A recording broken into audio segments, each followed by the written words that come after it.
Baseball's marathon has entered its final stretch. 7 games, 2 Eastern rivals.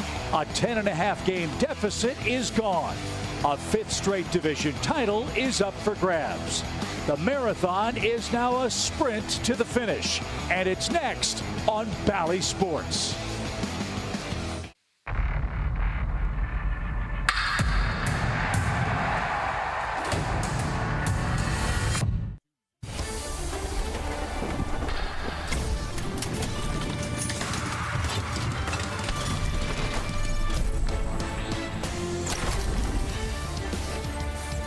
World champion Atlanta Braves baseball is brought to you by Truist. For one final time in our nation's capital, the Braves and Nats hook up here at Nationals Park. The Red Hot Atlanta club goes for a 3-game sweep.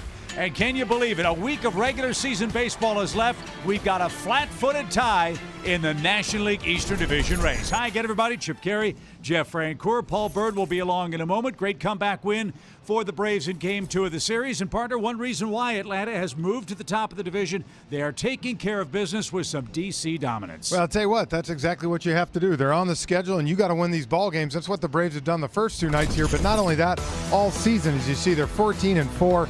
And as you said, dominated 41 home runs, 336 with runners in scoring position, and the plus 50 run differential. It's been outstanding for this group. And really, it has started at the top with Austin Riley, probably the Braves MVP. You've seen when he's done over 1,000 OPS with 8 home runs, 16 RBIs, and then from there you go on down to Michael Harris. He has been outstanding, 379, the big 2-out RBI triple he had last night. And don't forget the guy who's playing second base right now, in Orlando Arcia, with the home run last night, the home run the night before, 432 with 5 home runs this year. These 3 guys and the rest of the crew have done their work. They need it one more time tonight. Finish with a sweep, finish the road trip in good fashion for the Braves, and come home in first place with the New York Mets looming on Friday night at Truist Park. It is cool, it is cloudy in Washington, but the Braves offense is red hot. The series finale and Paul Bird will come your way after a break tonight here in Washington, next on Bally Sports.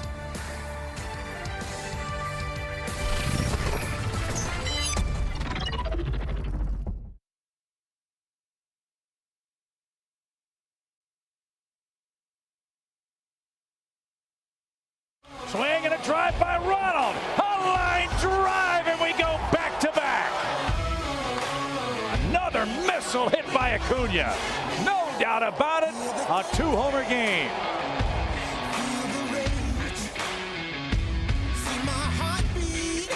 Ronald Acuna Jr. looks like he is back to being Ronald Acuna Jr. A couple of homers last night, a great catch in the 9th inning.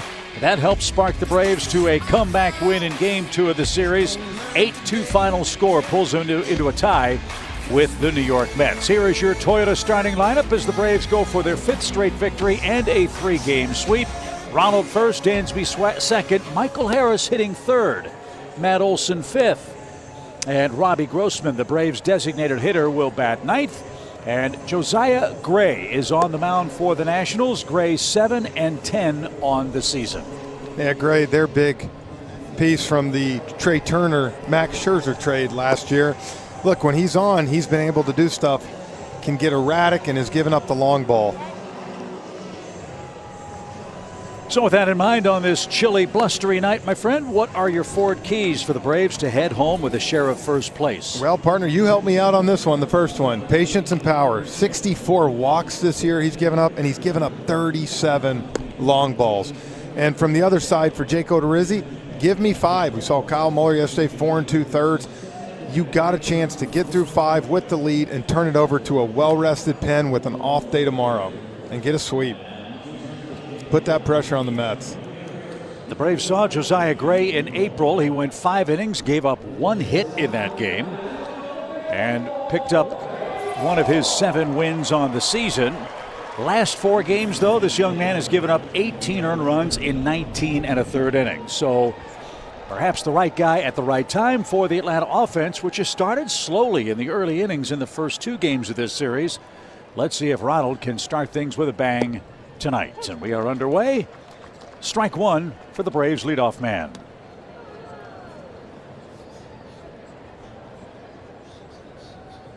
.66 chilly degrees in Washington tonight.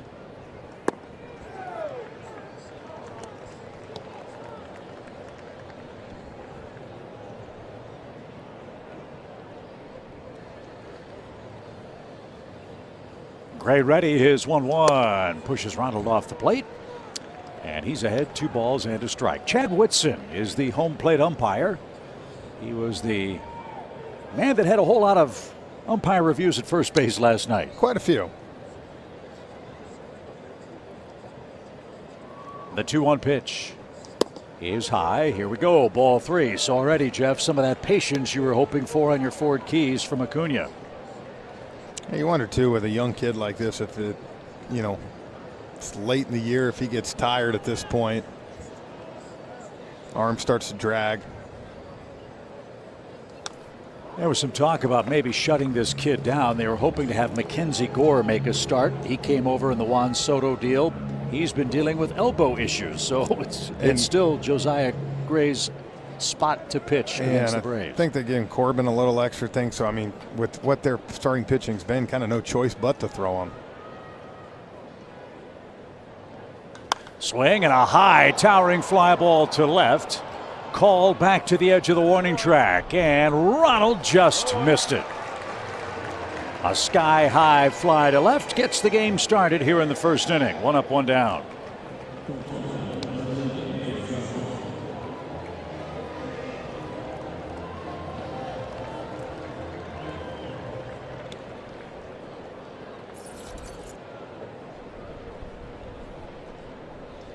Here's Dansby. Dansby looking for his second hit in the series. 93 RBIs for the Braves shortstop. Excuse me, 92 RBIs for the Braves shortstop, which is a franchise record for the position. He set that record himself last year. This guy has been so big, so clutch for the Atlanta offense with 2 strikes and 2 out hits. Maybe a couple will come his way tonight. I can see what they love about Gray. I mean, got great arm. You saw that. I mean, that was 96 with a little giddy up behind it. But when you walk that many people like that, boy, it's tough. You got to kind of be perfect after that. This guy's been a fly ball pitcher most of the year with the wind blowing as it is. That should be helpful for Josiah Gray, who just missed a corner for the Braves shortstop. 2-1.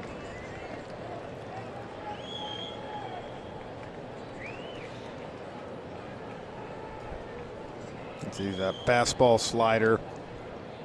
Throw that curveball off that slider. Really 3 pitches. Dansby took a shot on the inside corner. Now it's an even count. Swanson with 22 home runs. Well, that's been the story for the Braves against the Nationals. In 9 games in this ballpark, the Braves have hit 27 home runs.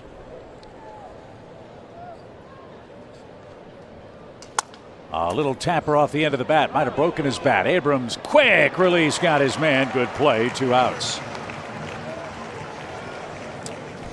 You saw Abrams a little more urgency tonight than last night on a few of those balls and made a nice play there. That, as much as anything, is what got Chad Whitson at first base. The Nationals double clutched and hesitated to make throws to first, which turned relatively routine plays into close ones that went Atlanta's way. And we had a chance to catch up with the umpires, and Hunter Winkelstedt told us that's what the umpires do to practice those things. We don't want it to do it in a game, and he had a lot of close calls. So Michael Harris hitting 3rd tonight for Atlanta. Interesting to see Michael hitting higher in the order. He's hit 4th, he's hit 2nd, now he's hitting 3rd. Is there a reason behind that for Snit? Well, you got 3 righties coming up for the Mets too, and I think you can split. Instead of having 3 righties right away to start off at the top of the Braves lineup, you can mix Michael in. And I'll be honest too, Chip, the way he's swinging the bat, it's tough not to this guy to try to. You want 5 at bats from him. If you can get 5 at bats in a game, you want him up at that top, and I like this move a lot. 2 RBIs for Harris, 306 average. Digs in and takes a little low.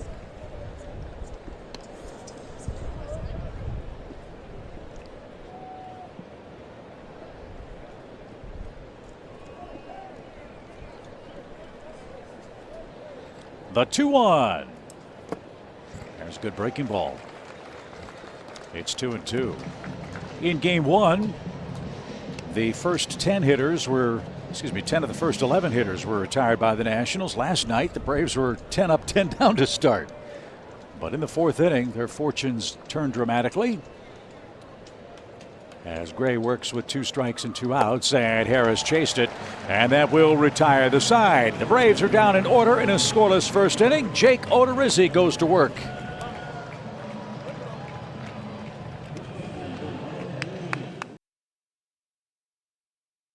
Washington was the first team to 100 losses this year. They now have 101 of them.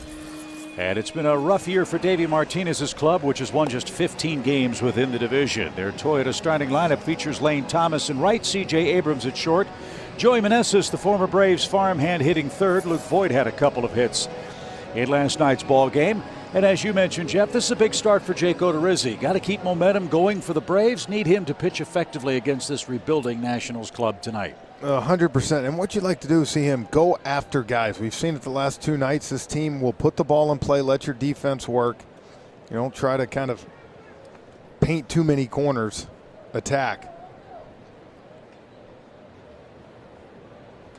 So the first one misses high to Lane Thomas.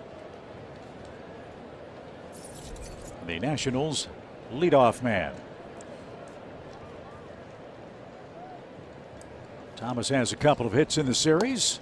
Fast runner, want to keep him off if you can help it. Former Cardinal youngster acquired for John Lester.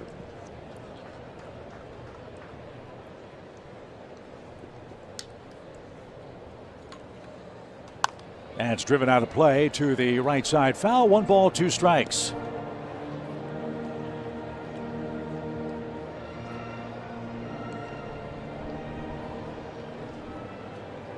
Jake Odorizzi's been around the big leagues a long time. He's making some personal history tonight. This is the first time he's ever faced the Nationals. Really? So we'll see how he fares after a rough start last time out against the Phillies. Odorizzi pitching in his 241st Major League game.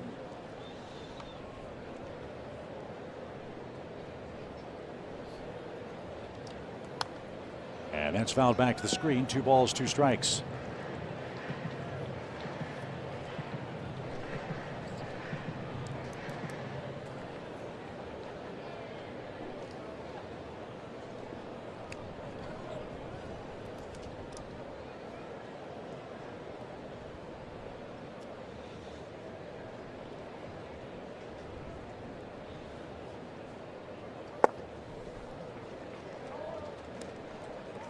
So it's a full count for Lane Thomas. C.J. Abrams will be the Nationals hitter next. Washington jumped out 2-0 last night before the Braves scored the last 8 runs unanswered. 8-2 was your final score. And it's a leadoff walk to Thomas. C.J. Abrams coming up with a man aboard.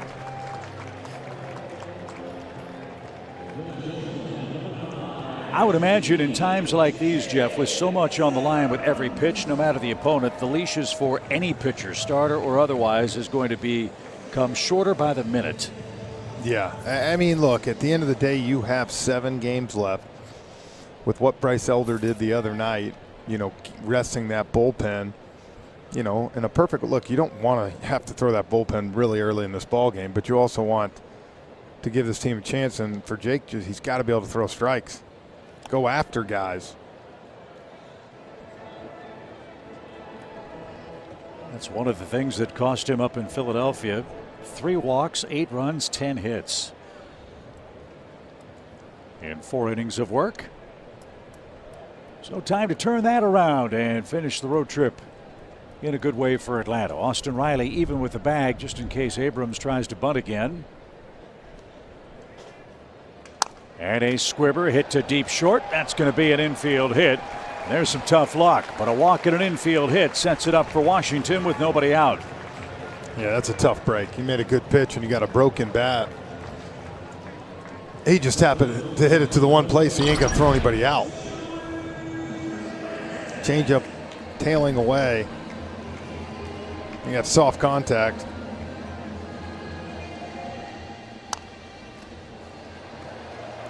So Joey Meneses is the hitter. Meneses riding an 8-game hitting streak for the Nationals. 9 hits in 5 games against the Braves. He's been a nice find, a 30-year-old longtime minor league player.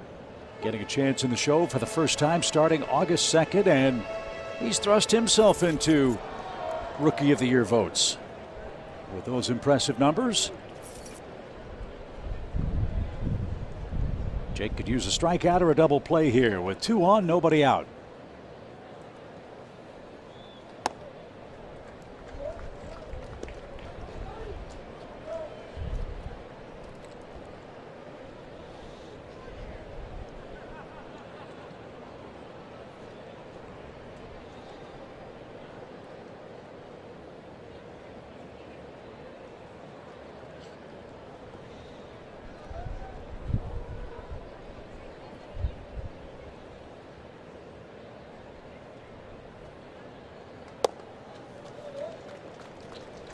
"12 pitches, only 6 strikes. And everything is up right now for Odorizzi. 2-1 the count.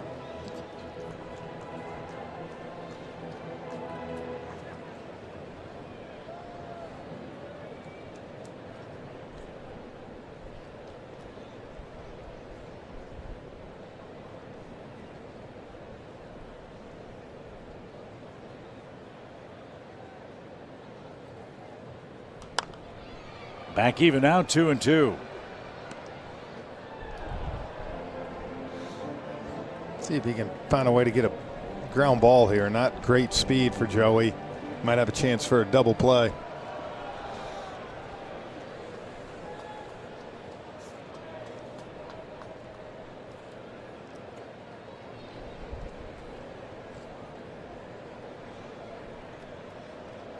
Fast runners lead first and second, and up and in. It's a full count.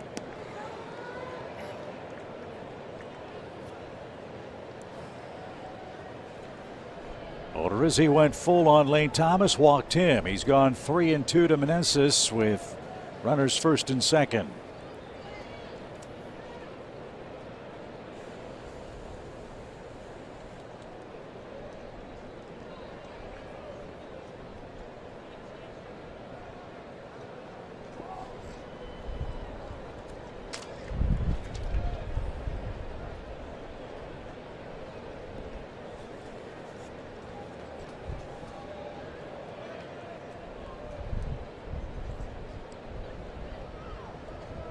Odorizzi has his sign at last, and the 3-2 pitch. Line drive center. Chases Harris back a step or two.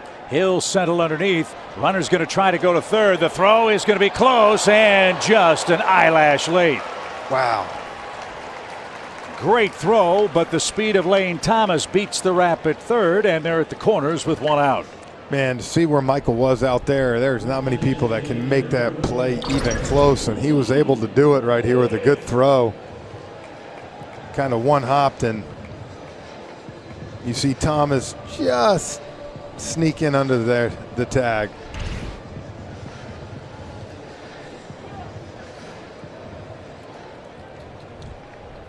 So C.J. Abrams did not tag. Luke Voit, the batter, he's a strikeout candidate. And the double play is in order. The Braves play him as a dead pull hitter. 3 defenders between second and third with 1 out. That was close.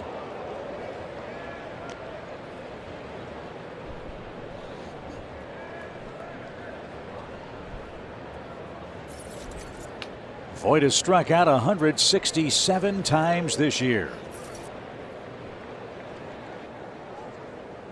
9 times against the Braves in the last 2 series.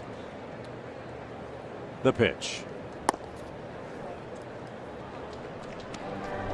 He's trying to hit corners and he's just missing, and the Nationals are waiting him out, much like Atlanta would like to do with Josiah Gray. Well, remember in Philly in that start versus Segura, he kept going in, getting him in, getting that ball in, and he had success off it.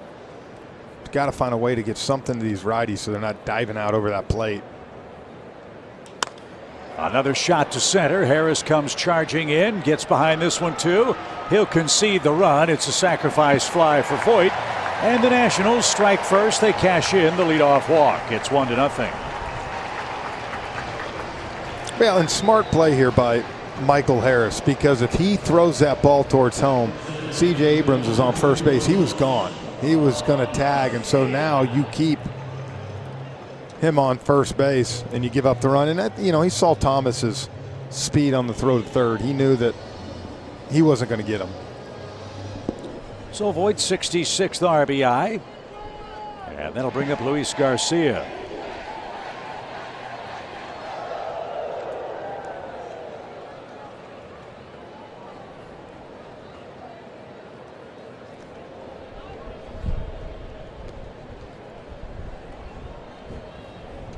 Garcia hitting .275 on the year. 38 RBIs for him.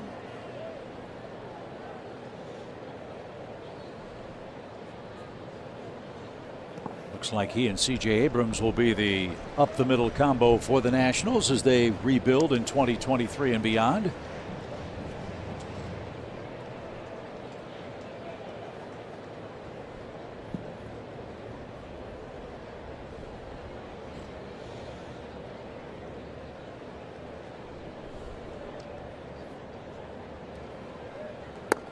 Anthony's, there's a pretty pitch, evens the count.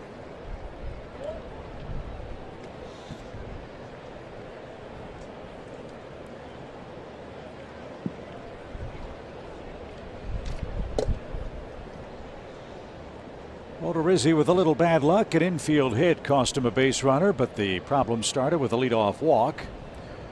And now he tries to take care of Garcia with a run in and 2 outs. Mets and Marlins are underway in New York.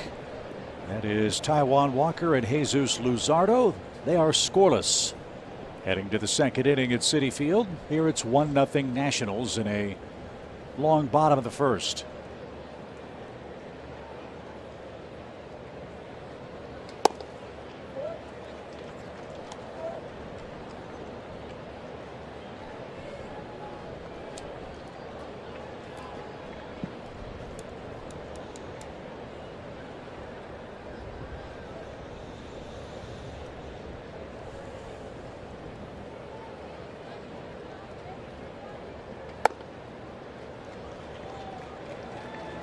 He's faced 5 hitters. I've got 3 of them with 3-2 counts. Well, and now the reason you didn't want that pitch there, you got 3-2 with the runner going. With his speed, something, medium in the gap could score him.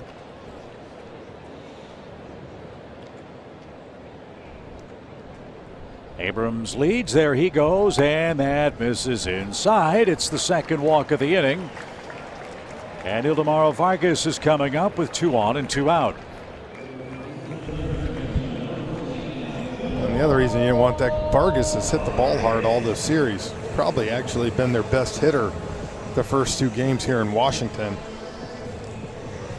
from both sides of the plate. He's 2 for 7. But remember, in the second inning last night, he hit that missile right past Kyle Muller, but right to Arcia, who was perfectly positioned. So you're right, he is a dangerous man here with a .272 average. Odorizzi, 23 pitches.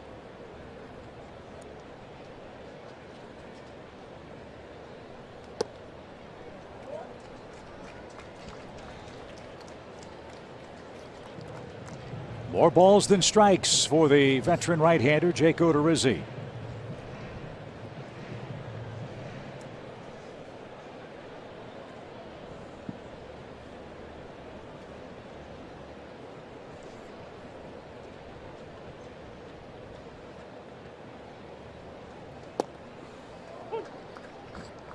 Let's see, he was going to force him to throw a strike there.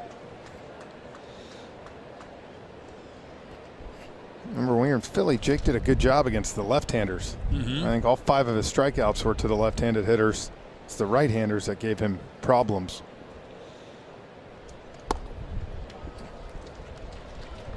He just can't get anything to clip the zone here, and the Nationals aren't chasing him. 2 balls and a strike. That was a split finger pitch that missed inside. 2-1 the count. That's the thing. When you throw 96, 97, sometimes you get swings at that because you got to make up your mind pretty quick.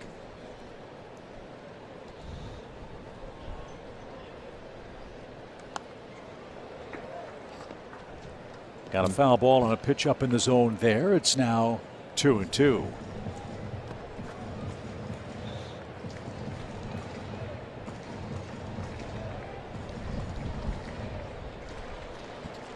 C.J. Abrams, a fast runner at second. Garcia can motor. He's at first. And action has begun in the Braves bullpen. The 2-2 pitch is rolled slowly toward first, but that'll curl foul at the last instant. We'll try again. Looks like Roddy Jackson-Stevens up down there in that bullpen. And look, you usually don't ever see this in the first inning, but knowing where the game's at tonight and what you have sitting in front of you, it's a huge game.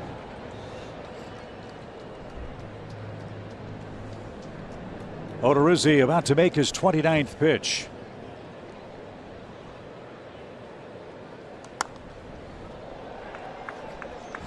You know, because that's what you think about. Usually if you tied at the end of a season, you got a playing game. Right. Well, now, unless the Braves sweep the Mets this weekend, the Mets would hold that tiebreaker over the Braves. That's the thing. Even if the Braves take 2 out of 3 and say you're tied going to the last 3 games of the season, ultimately they have a 1-game lead because of that tiebreaker. That's why tonight's so important. Little pop hit toward short. Dansby's going to catch that at the cut of the grass. And Jake Odorizzi with 30 pitches limits the damage to 1 first-inning run. We head to the second in D.C.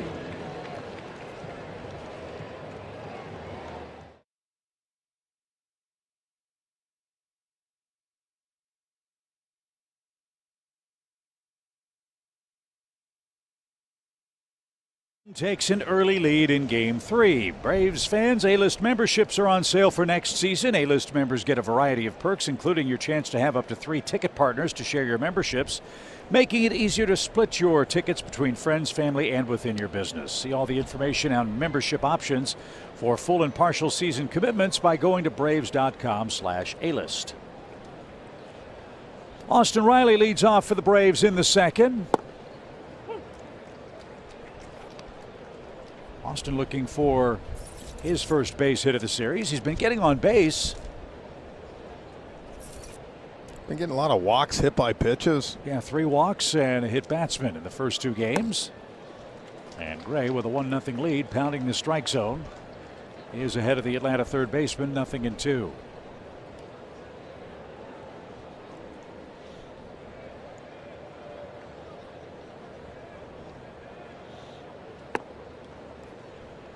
As I mentioned, Josiah Gray has really been cuffed around in his last 4 or 5 starts. However, for whatever reason, he's been a tough man for the Braves to hit hard.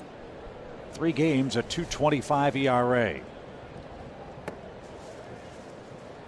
So let's get some high pitch counts from him. Get into this Washington bullpen, which has had to be used a lot by Dave Martinez in the series. You're down a run, certainly. That's manageable here in the early innings. Even count. And scalded foul past Ron Washington. Yeah, the first 3 innings, the last 2 nights, both the Braves have kind of been sat down in order and then got it going. That being said, you don't want to kind of make that a habit because you really put yourself in a tough spot. And Josiah Gray's a little different in the fact that he has stuff that a 3rd time through, if he's pitching well, can keep going. And I think it's safe to say, with all due respect to the men that started for the Nationals in the series, his stuff plays better than Corey Abbott and Paulo Espino, who started the first 2 games. Yeah, you feel like it can last a little bit longer.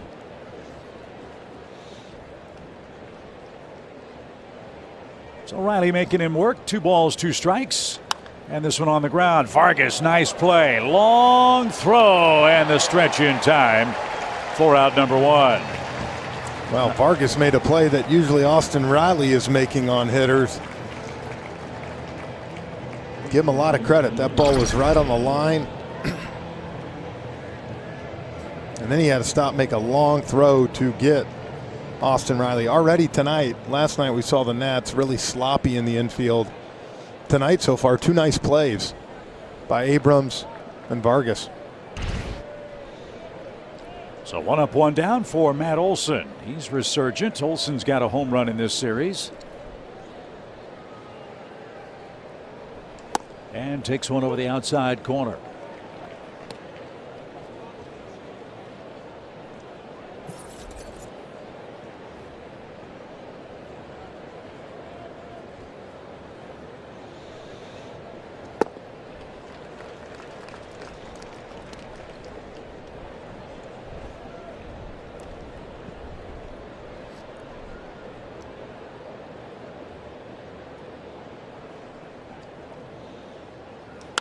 Driven hard toward left. That one's got a chance. It's gonna go an opposite field homer for Matt Olson, and the game is tied.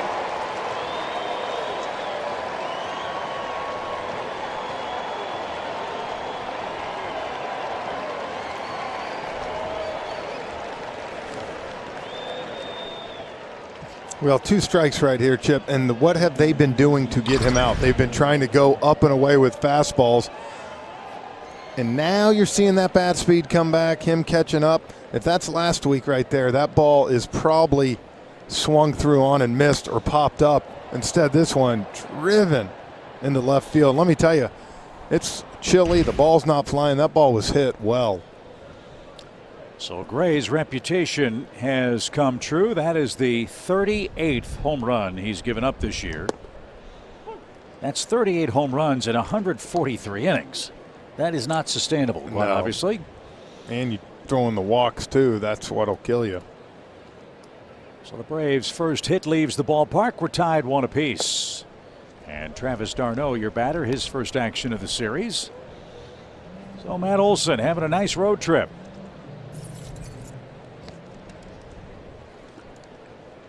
He was 9 for 77 at the plate when we started this series. A 3 RBI night in game 1, an infield hit and a run scored last night, and now a homer here in the Braves' second. So he's heating up at the right time for Atlanta. Man, we're seeing him hit the fastball. That's the main thing to me. He was late on fastballs for a good 3 weeks. Now he is on time. This one popped up. Abrams in shallow left, has plenty of room, and makes the two-handed catch. 2 outs for Eddie Rosario, who's celebrating a special day today. Eddie is 31. Nice. Happy birthday, Eddie.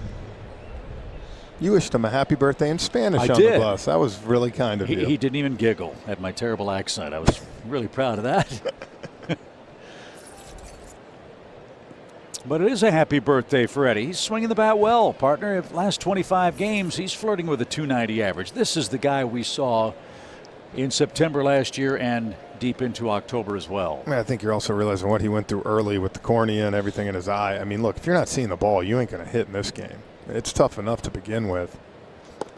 And I think you're starting to see him come back. And not to mention, once he did come back, I mean, it's tough when you think about having to hit big league pitching, you know, when you really haven't had a season, because he went straight from a shortened spring training into the season and couldn't see. 1 ball, no strikes. And let's not forget, he was really being counted on to help carry this offense while Ronald was still coming back from the knee. So good point. His struggles at the plate and his struggles in the field all added up to a rough first 6-7 weeks. But he's coming on at the right time, like Matt Olson, who's hit a home run in this inning. And a bunt. It's a beauty. Eddie Rosario lays down a surprise with 2 outs.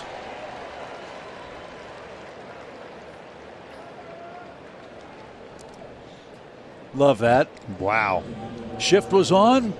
All he had to do was get it past the mound for a free hit, and he did just that. That's a beauty. Man, he's bringing the right guy up. Arcia, 2 home runs in 2 straight nights. One to right center on Monday night, and then last night right down the left field line.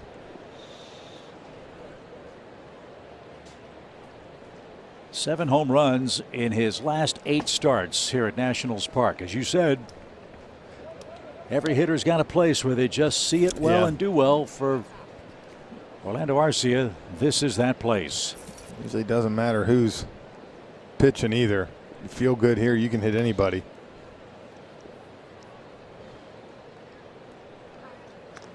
And it's not just been Nationals Park, it's been whenever and wherever he's seen this National staff. Arcia this year has 16 hits against the Nationals. 5 of them are home runs. Wow.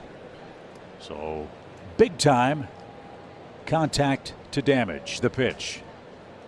On the ground to short. Abrams' tricky hop fires to second quickly in time, and that will retire the side. But Matt Olson with a second inning line drive homer to left for Matt Olson, his 30th of the season. It ties the game 1 apiece.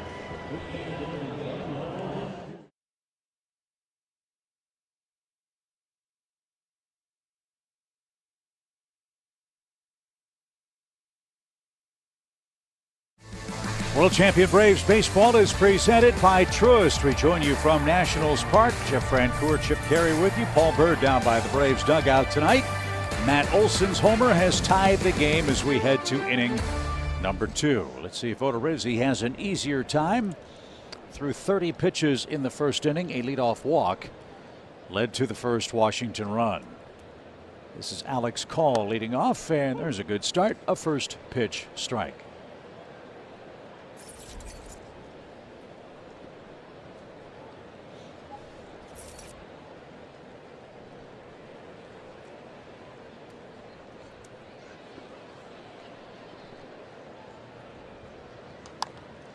Call pops this one up left side. Austin Riley in on the grass, says he has it, and there's the first out. So 2 pop-ups from Odorizzi. One ended the first, one starts the second, and now Victor Robles the hitter. We saw it last night. A team like Washington that is Make them hit it. That, and they're trying to get to the finish line, get a couple runs, and just take their spirit away from them, if you will. But make them hit it. I mean, you think back to that first inning, it was the 2 walks. He didn't give up a hard hit. Abrams kind of, just filleted that one to the shortstop, and then you got 2 kind of lazy fly balls to center field that got it done. There you go. Soft contact on a fastball. Robles did nothing with that, and he's the second out. Especially, look, big league hitters are all big league hitters. They get here, they deserve it. But this bottom part of the lineup here for me, for Jake, you can really attack them. Save your pitches for when you get into, something with the 3-4 hitters. And perhaps for Odorizzi, it was just a bump in the road in the first inning. If you give up one, that's the inning to do it. not late in the game. That's true. And Olson's got him even at a run apiece for Riley Adams, who's getting a lot of playing time with Keibert Ruiz finished for the season. He, like so many of these frontline Nationals players, injured.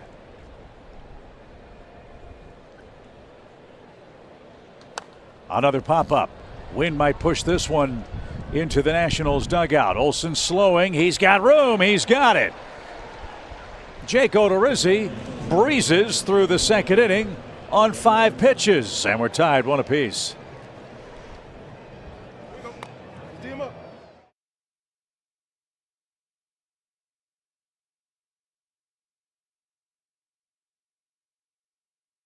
Top 3, 1-1. Austin Riley has 37 home runs. 8 players on the Atlanta Braves have 15 or more, with Ronald Acuna joining the party last night. Talking to Riley earlier today, he said in spring training he knew that they were very good. He knew that they were going to be very deep. But he had no idea they were going to be this deep, and he said it's one of the secrets to the Braves sustaining when one of the guys in the top part of the lineup gets a little cold or runs through a stretch. That bottom part of the lineup picks everybody up. It takes a lot of pressure off, and one of the secrets to this team's dynamic offense, guys. Yeah, you're right, Bertie. I'd love to ask you, how would you like facing this Braves lineup 1 through 9? Oh, man. You know, when you come in as a pitcher on your chair, you got the lineup, and you know the lineup the day before, but you circle guys that strike out a lot, guys that swing a lot, guys that can't run. And then you go to look for where you can get outs and where you say, okay, I got to get guys out in front of this guy because he's not going to beat me. On the Atlanta Braves, you can't do that. Right. It's so balanced, and it's not just the power. You know, there's guys that can beat you different ways. There's guys speed at different parts of the lineup. There's guys that can hit the ball the other way. There are strikeouts in that lineup, but when you lead the world in home runs, it doesn't matter. Grossman turns on that ball and drives it toward the corner and right. Lane Thomas up against the wall, and he won't have a play. It's 2 balls and a strike. Well, it stands to reason, Bertie, with the designated hitter now in both leagues. The Braves lineup is in many ways like an old-fashioned American League lineup with the DH. Is that a fair comparison? Oh, it's absolutely fair. And when you look at guys like Olson, who he's got a low average. He's not hitting 350. I don't care. He's got 30 home runs and leads the team in RBI. So who cares? You got other guys in that lineup that have high averages as well. So it's just very difficult. We showed you Riley right there. You have young guys who are going to be good for a long, long time. And despite those strikeouts, or at times, Bertie's, some of those low averages, I'm sure from a pitcher's perspective, you're scared to death to make a fat pitch because any one of them could improve their average with one swing of the bat. But it won't be Grossman here as he's down on strikes. That's it, Chip. And, you know, as pitchers, they tell us, avoid the big inning, avoid the big innings. So you're going to have some innings where you're going to go through and there's going to be a lot of strikeouts. You're going to be feeling good about yourself. But then you may walk a guy or give up a hit or two, and any guy walking up to that plate can take you deep, and that's when you get the crooked number on the board, and it's really hard with this team to avoid that big inning. So with 1 out, Jeff, let's see what the approach is for the Braves. Second time through the order now against Josiah Gray. Acuna hit a mile-high fly ball to left and was retired for the first time. What are you seeing from Gray? What are you seeing from the Braves offense? Through 9 hitters. They've had some good swings at him. You know, look, he's got strikeout stuff, so he's going to throw that fastball. He's got the slider you just saw to Ronald there and the big curveball.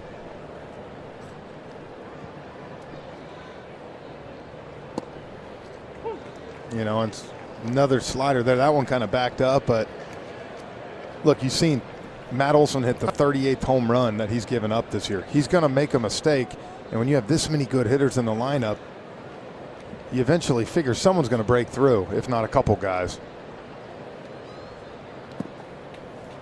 So the home run ball has appeared tonight.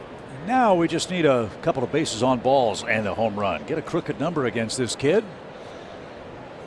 who, as I said, now has given up 19 earned runs in his last 21 innings. We're tied 1 apiece. Top of the 3rd inning, game 3. Braves gunning for their 5th straight win. They're tied for first with the Mets. Topspin roller hit toward Abrams. Acuna chugs down the line, and Meneses just did hold the bag. And that's out number 2.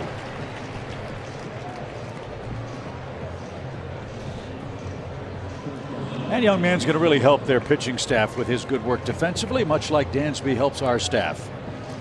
That's why I said they got some good young players. They really do. What's been tough for them is, you know, the pitching. They've not been able to stay in games, and eventually it's so tough when you have a young offense and you're down 5 or 6 in the 7th inning to keep your head above water, per se. I mean, you're fighting an uphill battle.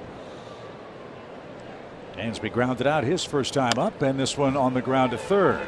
Vargas has it, and his peg to first in time, and Gray has a 1-2-3. Top half of the 3rd inning. Top of the order coming for Washington. We're still tied.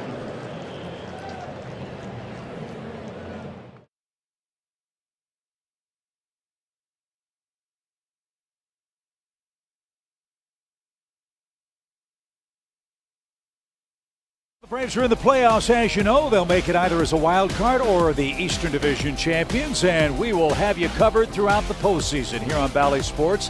Braves Live postseason will follow every Braves playoff game on Bally Sports South, Bally Sports Southeast, and the Bally Sports app. Man, was it fun being in the Battery for the postseason coverage on Bally Sports last year. Hope the fans will turn out at Truist Park for the games. If you can't get in the game, come hang out with us on the Plaza stage and hopefully watch the Braves start another great playoff run. It's a fun time of the year. So Jake Odorizzi in a tie game has Lane Thomas, who walked and scored the lone Nationals run. Jake threw 30 pitches in the first inning, just 5 in the second. And this one popped up again. Dansby Swanson says he has it and puts that away. That's 5 pop-ups in a row. So I said, throw it. It's cold out. Let them put the ball in play and let your defense go to work.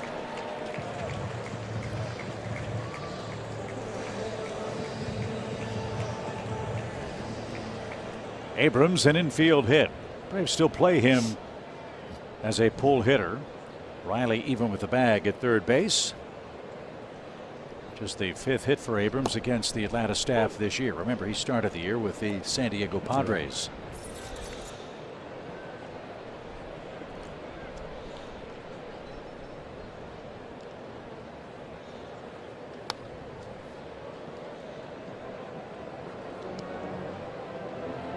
Oh, 0-2.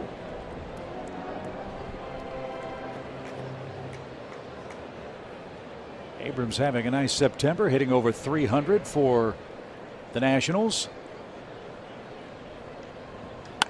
And he's going to improve on that with a 2-strike base hit to left. Rosario boxes that, and Abrams will move up.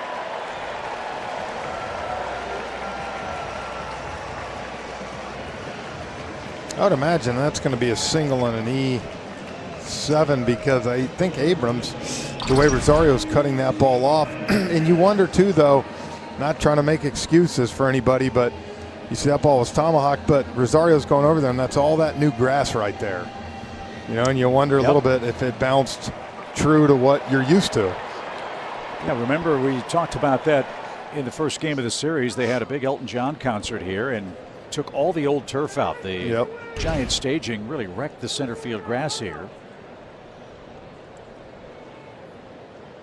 And after they took it down to sand, they resodded that massive area from left to right. There was no batting practice. Nobody could do anything on the field. In fact, they were working on the field around midnight the night we arrived in town. All night. No balls and a strike for Joey Meneses, and now 0-2.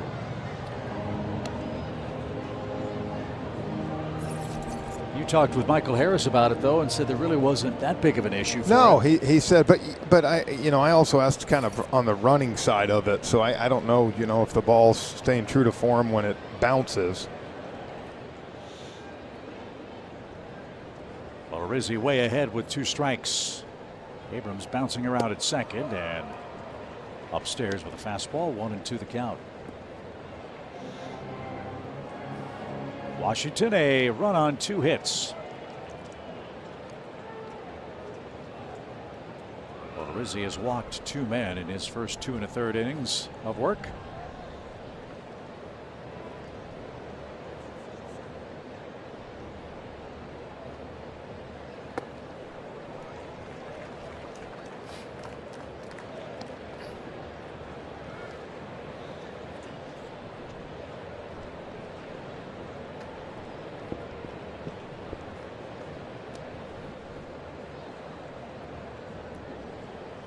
Luke Voit is on deck.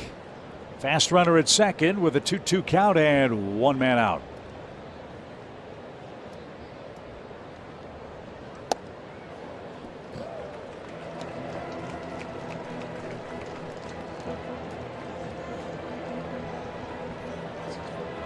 Fourth full count for Odorizzi in his first 3 innings of work.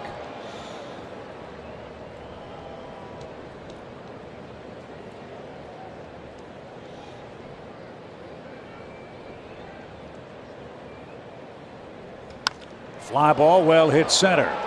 Harris back, checks the wall. He leaps and he's got it. What a grab. Michael Harris timed that ball perfectly up against the fence.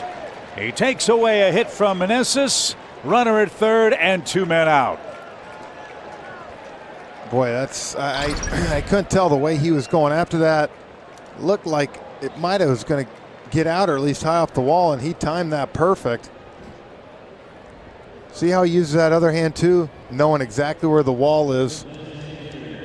Makes a beautiful play and then does a great job of getting it in quick, because C.J. Abrams is going hard around there with a turn. If that ball at all bounces to Arcia, he might have sent him. So Abrams is at third base after the great catch by Michael Harris. Luke Voit, the batter, he hit a sac fly to center that scored the only Washington run.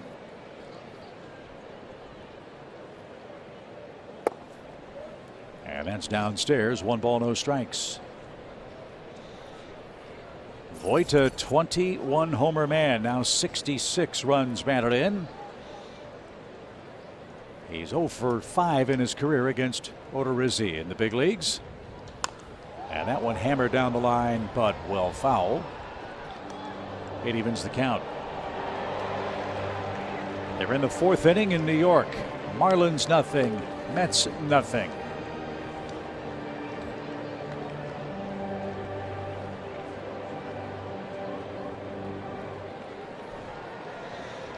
Here it's 1-1. Boy, there is so much on the line with tonight's play. The pitch.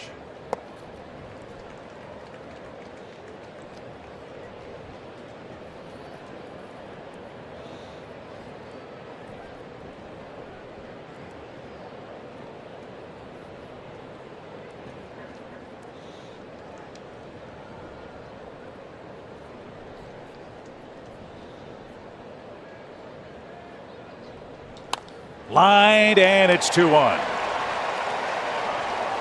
2 RBI game for Voit.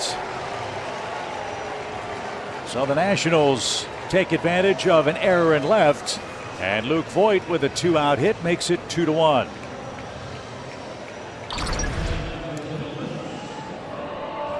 See that ball just kind of backed up enough.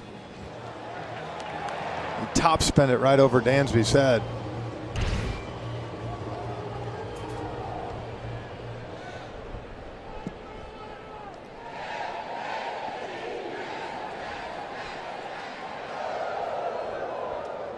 Garcia walked in the long first inning.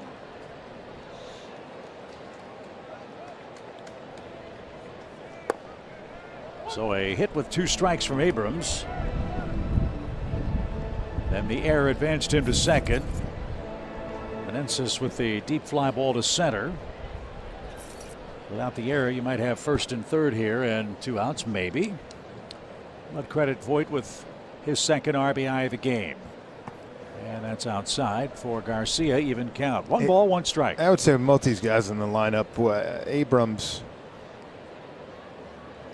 Yeah, you're right. You know, he probably would not have tagged on that ball to center because he would have been getting off the base thinking he's got to score. So maybe. Yeah. Point being, you just got to play clean baseball. Yep. And it cost the Braves a run here. And this one on a flare to second, and Luis Garcia's retired, and the Nationals in the 3rd inning have taken their second lead. Harris, Riley, and Olson are coming up. It's 2-1 Washington.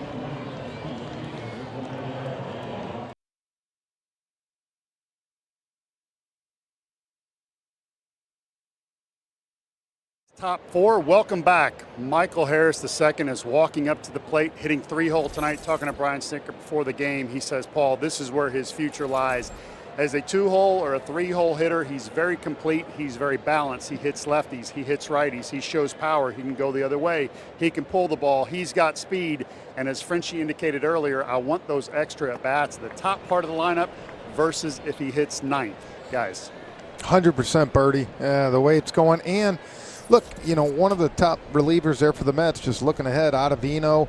You know, you get a lot of righties in a row. You know, he can kind of run the gauntlet there. But now, if you look at this lineup, besides 1-2 righties, you're lefty, righty, the whole way through.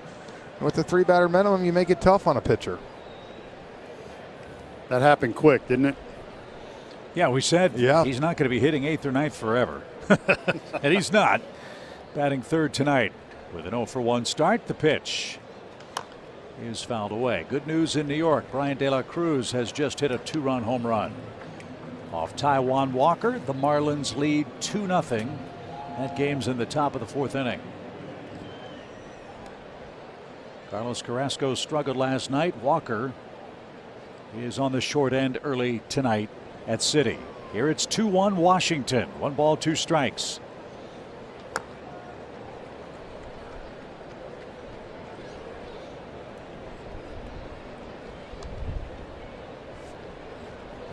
I was just told with Michael hitting 3rd tonight, Chip, he has hit in all 9 spots in the lineup this season. How about that? Well, he might be hitting 3rd for the Braves for a long time. Yeah, I was going to say. The 1-2 count is served toward Abrams in short. He'll drift back, battles the wind a bit, but makes a shoulder high catch. Harris off stride and is retired. Rays set down 5 in a row, and that brings up Austin Riley.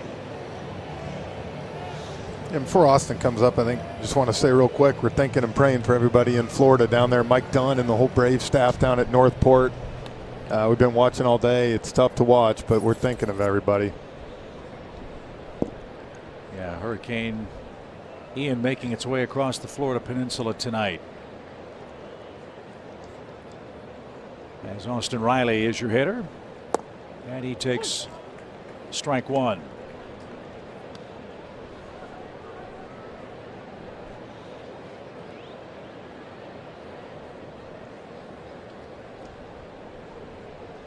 Just 51 pitches for Gray tonight.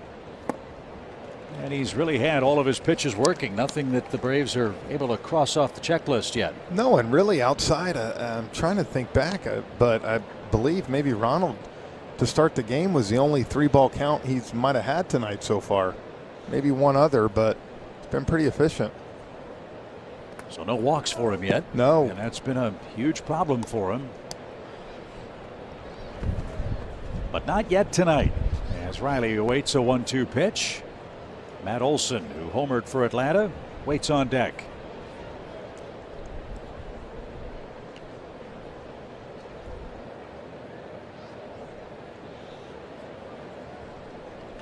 On the ground to 3rd again. Vargas to his left, got rid of it quickly. Boy, he's a Hoover vacuum over there tonight. He's made a couple of good plays. 2 outs. He's gotten Riley twice. And here is Matt Olson, home run number 30 for the Braves. First baseman tied the game. Yeah, 0-2 fastball away, and you can see he just kind of throws the bat head out and lines it in the left field stand. It's our StatCast 3D powered by Google Cloud, and hits his 30th long ball of the season. Boy, if we can get him going too, get him heating up, you like where everything's kind of headed. There's a sign of respect. Curveball on the first pitch to a man that took you deep. 1 ball, no strikes. 5 of Olson's homers have come against Washington. We always say it's kind of like last year. Sometimes it's when you get hot. Well, and again, as you said, with all the right-handed arms the Mets are going to throw at the Braves, having him. Harris, Rosario, if Grossman gets in there. That's one thing, other thing we talked about with Rosario at the beginning of the year when he went down. Really hurt because we were a right-handed heavy lineup. Took a left-handed bat out.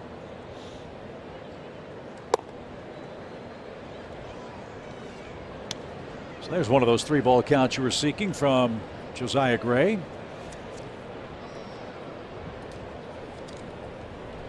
Olson leads the club in walks. He's got 72 of them. Would imagine he'd have a small strike zone here. 3-0. The pitch. That's right. Throw 1. This was Olson was his second 3-ball count of the night.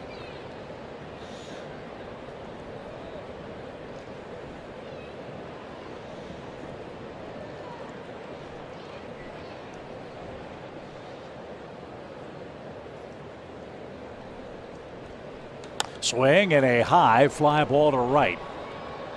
Matt was just out in front of that. And it's 3-2. Let's take a look at tonight. Zaxby's indescribably good play. Matt Olson has made some history tonight. Yeah, joined Ozzie from last year, as you see. 40 doubles, 30 home runs in a single season. 5th player in Braves history. That's some pretty good company up there on that page. So Gray misses outside. It's a 2-out walk. So a homer and a walk for Matt Olson. And that'll bring up Travis d'Arnaud, the Braves catcher, who popped out in his first trip. If you're on a list with Chipper Jones and Hank Aaron, you're doing pretty good for yourself. Yeah. Travis, a notorious first ball hitter. Let's see if he could split a gap. Braves are down a run. We're in the 4th inning. He tried to put the Atlanta team in front, missed it. Strike 1. Can't say enough about the Braves catching core. d'Arnaud 18 homers. Contreras with 20.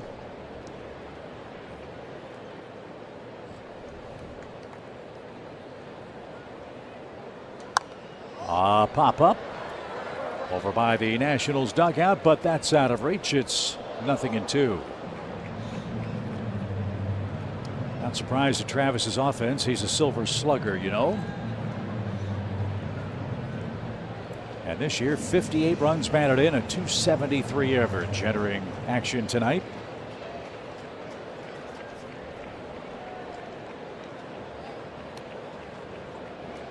And game number 102. Got some work to do here. No balls, 2 strikes. And this one driven toward Thomas and right. It'll hang up for him, and that's the inning. Olson left stranded after a 2-out walk. Nationals hold serve. They enjoy a 2-1 lead here in the 4th inning.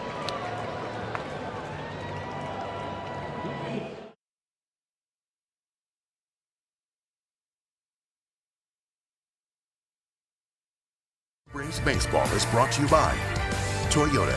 Visit your local Toyota dealers today. Toyota, let's go places. Georgia Natural Gas.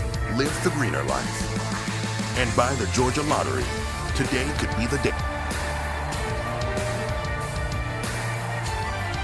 Well, a comeback win would be a capital idea for the Braves here in Washington. 2-1 your score as we enter the home 4th inning, and the Braves have a new retail location in the Battery, Atlanta. The Final Out. It's now open between Baseballism and Burn on Battery Avenue. The Final Out is the Braves' new clubhouse store presenting World Series championship apparel and novelties, as well as discounted merchandise in all categories. Come visit in person and follow at Braves Retail on Instagram and Twitter for more information. Next chance to visit Truist Park when the Braves are in town is Friday night. When the Mets come to town, our Bally Sports coverage will start at 6:30 Eastern Time. Friday Night Showdown. That's right. Our final home Friday Night Showdown presented by Kaiser Permanente. Exactly right.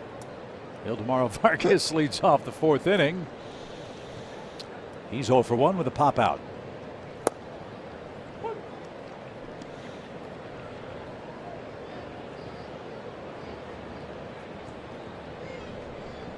Jesus Luzardo is through 4 innings in New York with a 2-0 lead for the Marlins.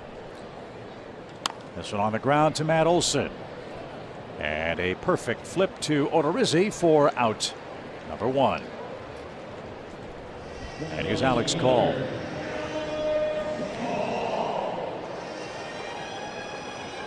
Call popped out to Austin Riley, so he's 0 for 1. As you said, Jeff, look, these are young major league hitters, but inexperienced ones.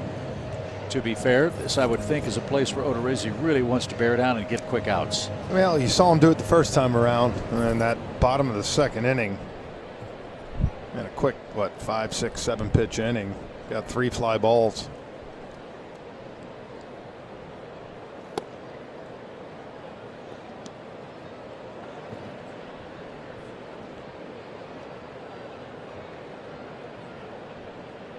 Call hitting .234 coming in, 4 homers.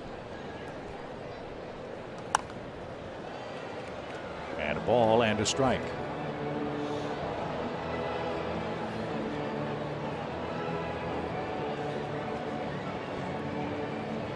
Single runs in the first and third for Washington. Luke Voigt's knocked in both. Matt Olson with a second inning solo home run counts for the Atlanta tally tonight. And this one is lined into left center field. It's a 1-out single for Alex Call.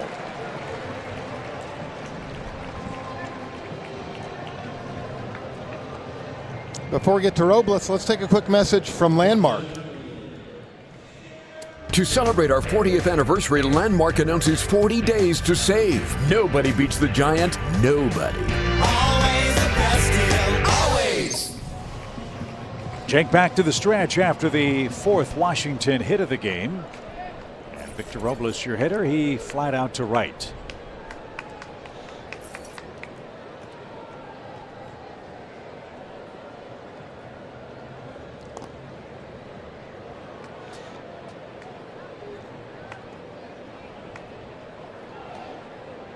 Well, you win the first two games of the series, you get greedy. You want to sweep these guys. Oh, yeah. We've got 5 innings left, down only a run, with Robles digging in. And the Braves bullpen is working again. Jackson Stevens was up and throwing in the first inning.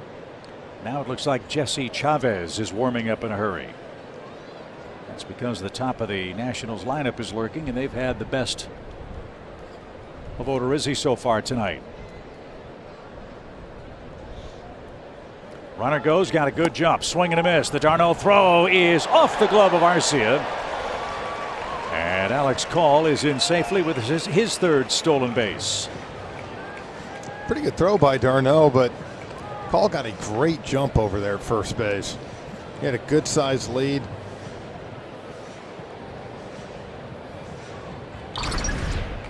Look at this. I mean, even if that throws a little bit high, even if it's on the money, I still don't know if he gets them.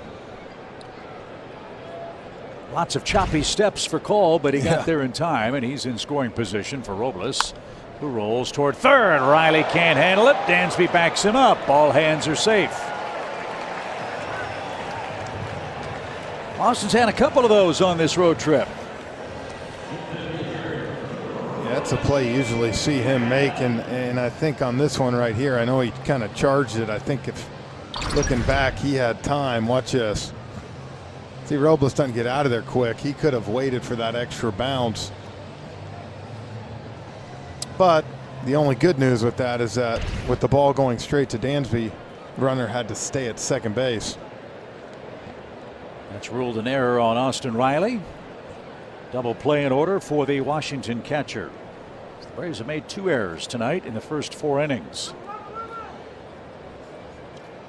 Don't let this guy beat you. Adams is hitting 9th with a 178 average.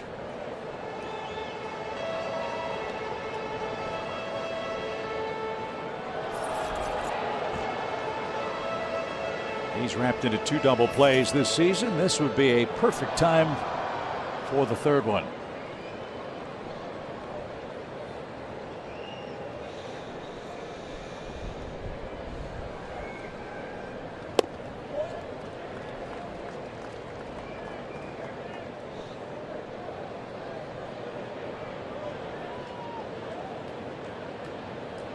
Yeah, I wonder here, even if he gets an out. You saw last night when the matchup called for it to get Chavez to face top of the order. Not let Jake see him for a third time.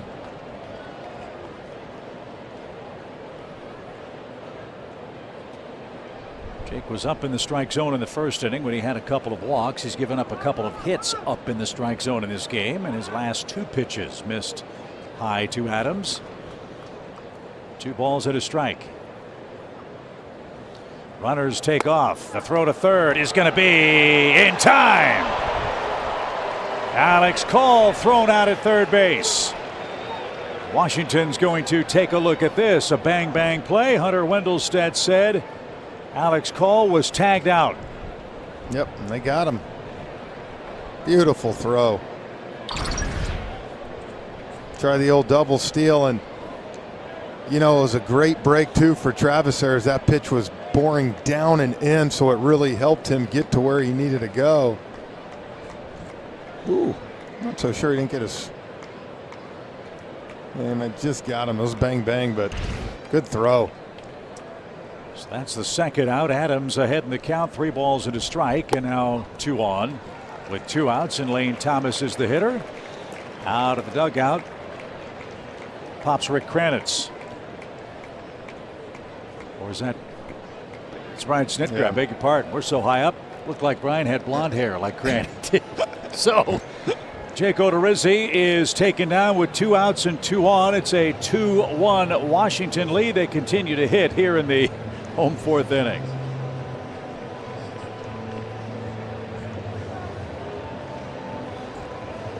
Jeez almighty.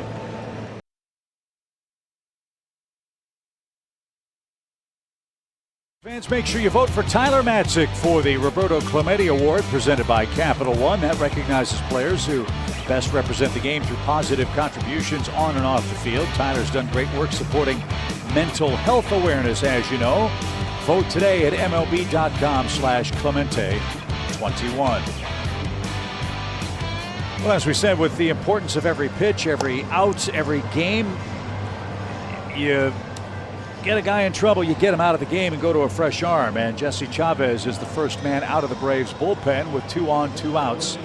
And the top of the order here for the Nationals in the 4th inning. Well, and especially, Chip, when you have an off day tomorrow like you do, and Monday night you got a complete game. So you got that whole bullpen ready to go tonight. You got to use it. It's too important right now. Lane Thomas is 0 for 1 with a walk and a run scored. The Nationals have left 3 on base. They've got 2 more aboard here with 2 outs. 2-1 is your score. This is a big out to get. And Jesse just missed outside. Ball 1. Doesn't matter the situation, doesn't matter the hitter. Jesse's going to attack. He's usually going to throw strikes. Yes, he is. Like that. Odorizzi went 3 2/3 innings, 4 hits, 3 walks, no strikeouts. A couple of errors hurt him. And both runs are his responsibility, as are these 2 runners for the Nationals. And Chavez quickly ahead. 1 ball, 2 strikes.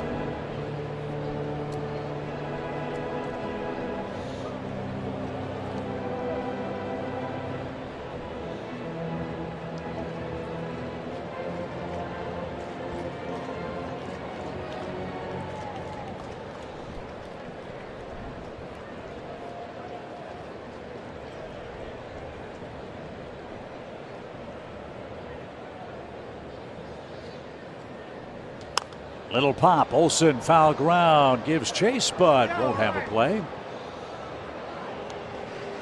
And Lane Thomas gets another swing.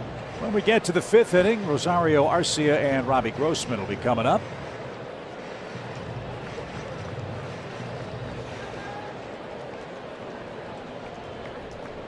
The Nats have out hit us 4-2 so far tonight.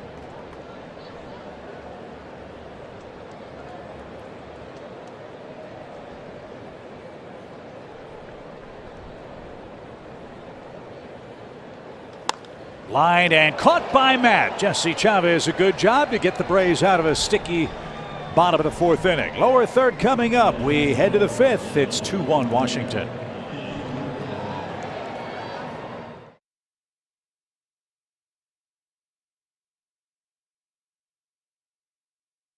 And if you're looking for a great way to entertain your family, your friends, your clients, you can book a suite or a hospitality area at Truist Park.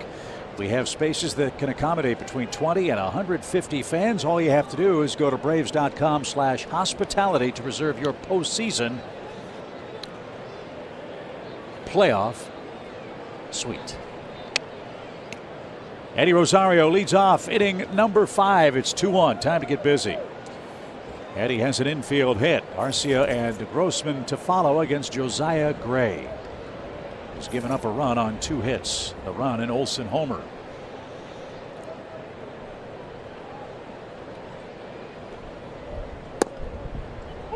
Mets still trail the Marlins. It's 2-0 in New York.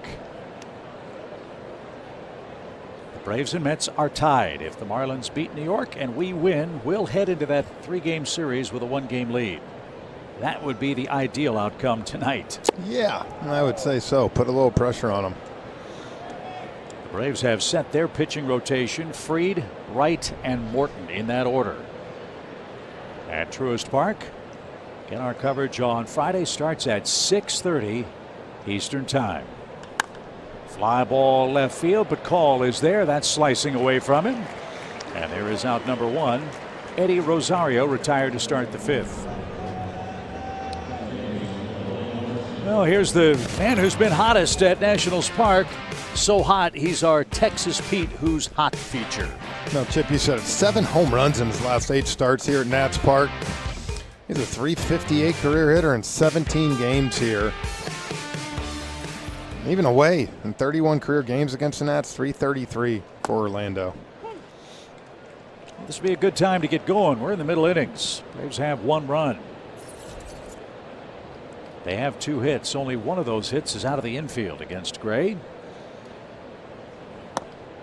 And so what are you seeing from this starter that gives the Braves something to key on and get going here? Well, he's getting ahead of hitters. I'll give him that. Usually, like we've talked about, only 2 3-ball counts tonight, 1 walk for him. Look, he was the big piece of that trade that kind of came back from L.A. So he's got a lot of talent. Like you said, he's young. He's learning, but he's got a big arm. He's got 9 first pitch strikes tonight. So 6 guys he's had 0-2. So when you do that, you can be successful.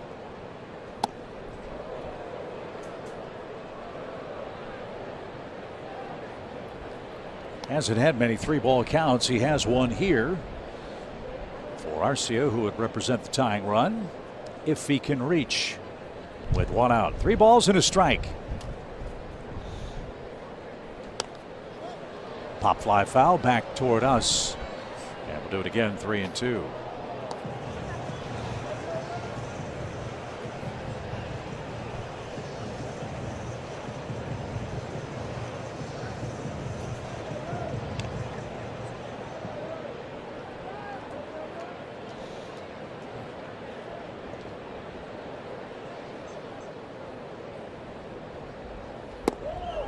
Lost him.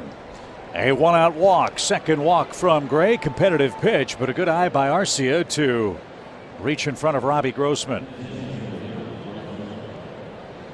Hey, this kid's pitching. You'll take runners any way you can get them. 100%. And like we say so often in the playoffs, no matter the number of outs in an inning, a base runner is a rally.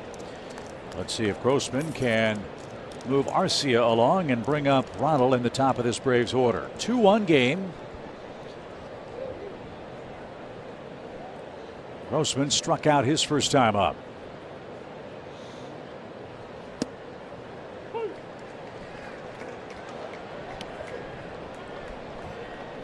Now, if Robbie wants to take a page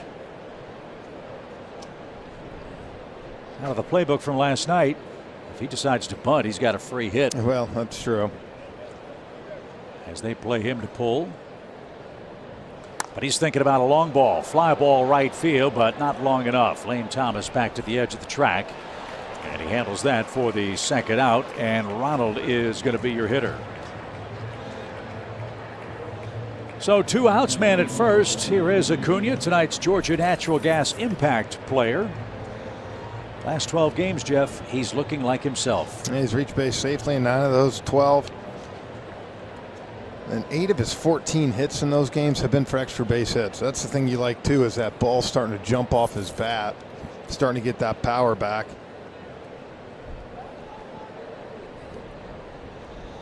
And it's not just singles, it's doubles and homers. Yeah. Lots of extra base hits of late for Mr. Acuna. And he's 1 swing away from putting the Braves in front on a chilly night. They give him the whole right side of the infield where Meneses holds Orlando Arcia.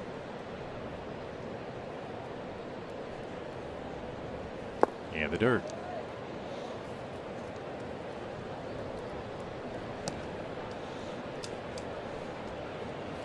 Gray pushing toward 80 pitches. Again, you don't mind, with all due respect to the Nationals relief corps, you don't mind getting to that bullpen. No.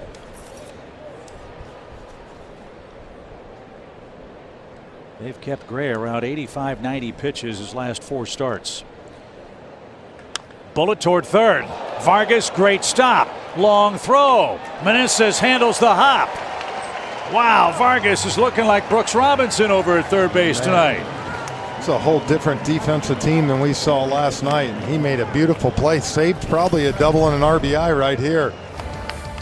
Acuna robbed at third. Braves are out of luck in the 5th in a 2-1 game.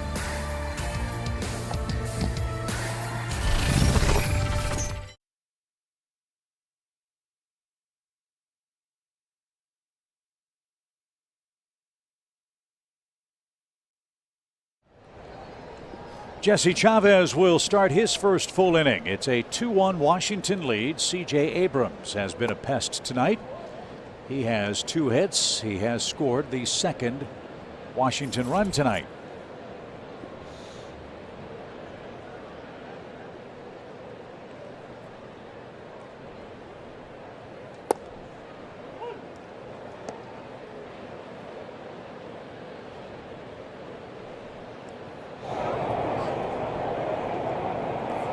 Dylan Lee is getting loose. Fly ball center. Harris will have plenty of room and a good start to the inning. Abrams retired for the first time. There's out number 1.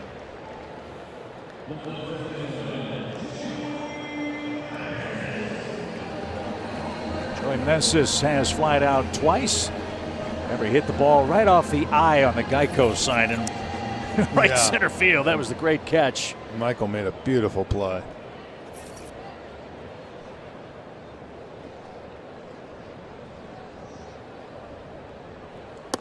Joey was in the Braves minor league system for a long time. I asked Brian Snitker and Eddie Perez if they had ever run into him in the Braves minor league system. They said no. Yeah. They knew about him because he put up really good numbers as he made his way up to Mississippi. But obviously with Freddie Freeman here, there was no place for Joey to play in the major leagues. And so he took his skills to Japan, where he played for Oryx. And then came back to the North American professional leagues, and now he's in the show for the first time at age 30. I love stories like that. If you can hit, just never died. You can hit, and you keep going. And a guy like him finally finds an opportunity. Good for him.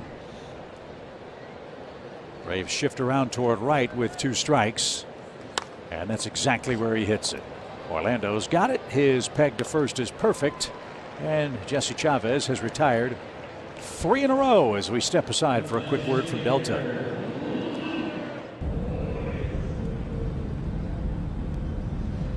Delta, proud to be the official airline of the 2021 World Champion Atlanta Braves. We'll be heading home on our Delta charter after the game tonight. Day off tomorrow, then the Mets for the weekend. Luke Voit has both Nationals RBIs, a sac fly in the first, a run scoring single back in the Washington 3rd. They move to the 6th inning in New York. Marlins still lead 2-0. They're trying to sweep the Mets in a 2-game set. High pop.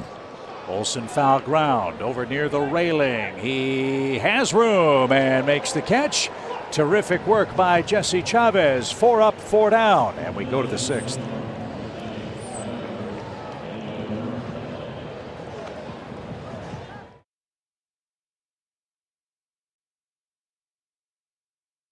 Atlanta Braves baseball is brought to you by Landmark Dodge Chrysler Jeep Ram, Yamaha Boats and Wave Runners, and by the NASCAR playoffs at Talladega Superspeedway October 1st and 2nd. Get your tickets now at TalladegaSuperspeedway.com. Well, let's see if the Braves can race around the base paths like the NASCAR drivers will in Talladega. Braves are down a run. Right guys are coming up. 2, 3, and 4 in the 6th inning. 3rd time through the order now for JoJo Gray. He's gotten Dansby on the ground twice. Boy, the left side of the Nationals infield has been much more impressive here in Game 3 tonight. He's made some huge plays over there, and especially Vargas at third base. He has made some very tough plays.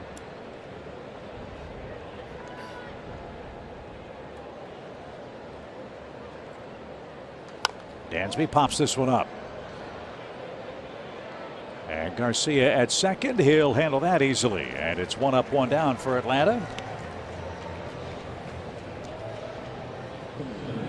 And here's Michael Harris. He is 0 for 2.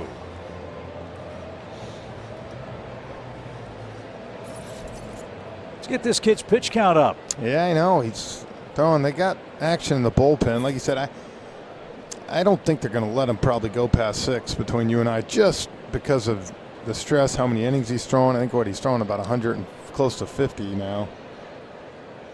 Yeah, he's right at 147, 148. As this ball is lifted toward left field, pretty deep, but the wind's going to get a hold of that. Harris on the first pitch is the second out. Hunter Harvey is the man getting loose for the Nationals. And Austin Riley is the hitter with the bases empty and 2 men out. Austin's cooled off a bit. He's 0 for his last 11 at the plate. Time to change that.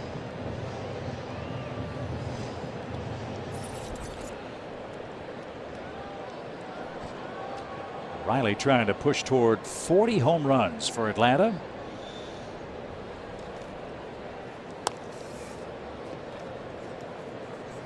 That was a backup slider that a little late pulling the trigger on.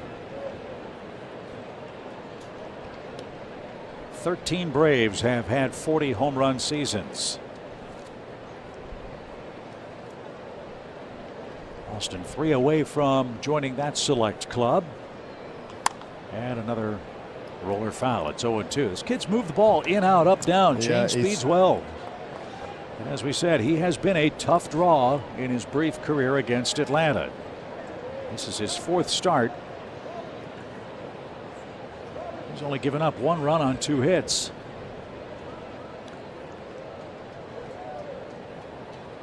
And quickly, 0-2.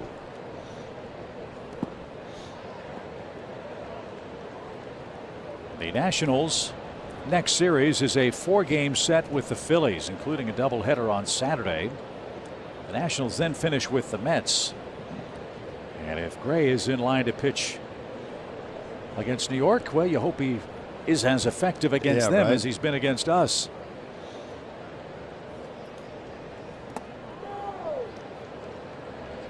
Two and two.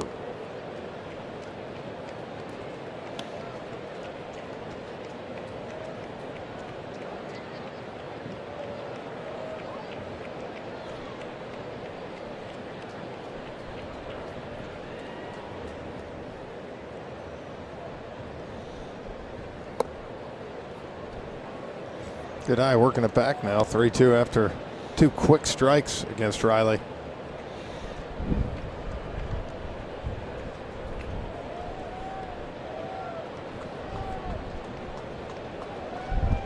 Base is empty. Full count pitch. And right off the end of the bat. And that's an easy play at first. And that will send us to the bottom of the 6th inning. Josiah Gray, very impressive against the world champions. A run on 2 hits through 6, and he leads by 1. Well, we head to the bottom of the 6th. 2-1 Nats as lefty Dylan Lee comes on, and talked on the Open yesterday about the young rookies and the job they've done. And haven't given enough love to Dylan Lee out of the bullpen. What he's done this year in his first full season of relief. Thrust in last year late in the season, of course, but you can see that 10.5 Ks per 9 innings, and he's got a whole thing of WAR out of that bullpen. He has done a great job. And really, if we remember, Chip, in August, he felt like he got a little bit tired. But look at those numbers right there. His last 7 games now since he's got a break, 8 1/3 with 10 Ks. And with that good work, Jeff, his workload and his responsibilities have changed quite dramatically. He's not just a middle inning guy. He's gotten important outs late in the game, and he's on here in the 6th inning. The Braves down a run. They might be having a little problem with pitch count. Man, you think about it, the Braves bullpen, it's been consistent all year. I mean, they've been in the 3s all year with ERA. But here in September, a 1.69 ERA. Incredible. Well, let's see if Lee can shrink those impressive numbers even more here with the bottom half of the order up in the 6th inning. Garcia, Vargas, and Alex Call are your hitters. Offense has been tough to come by for both teams. Just 3 runs, 6 hits combined. And Lee a strike.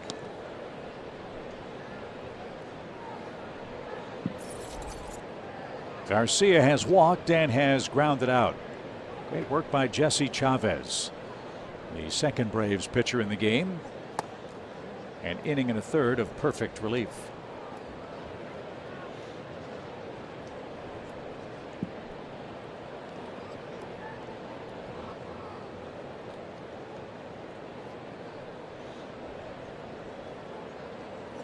Hunter Harvey is still throwing in the Nationals bullpen. That leads me to believe that Josiah Gray might be done. Well, I think he said it best. Even though you look at where his innings have been this year, you know, usually they've not let him go too deep in games, especially this late in the season. I would think that might be it. That's rolled over toward first. It'll stay fair at the bag. Easy play for Matt. And Garcia's retired for out number 1.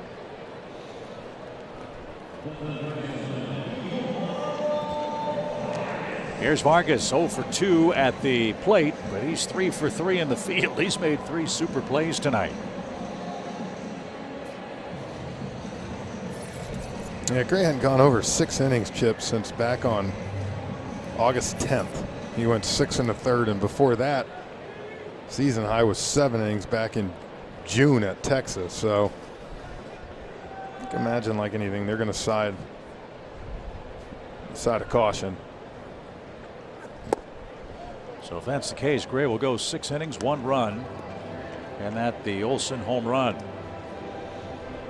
So that's a nice building block for the Nationals. Looking forward to 2023.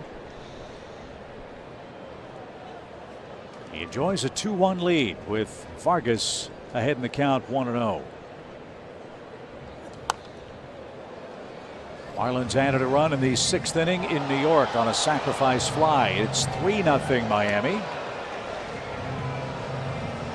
Jesus Luzardo shutting out the Mets.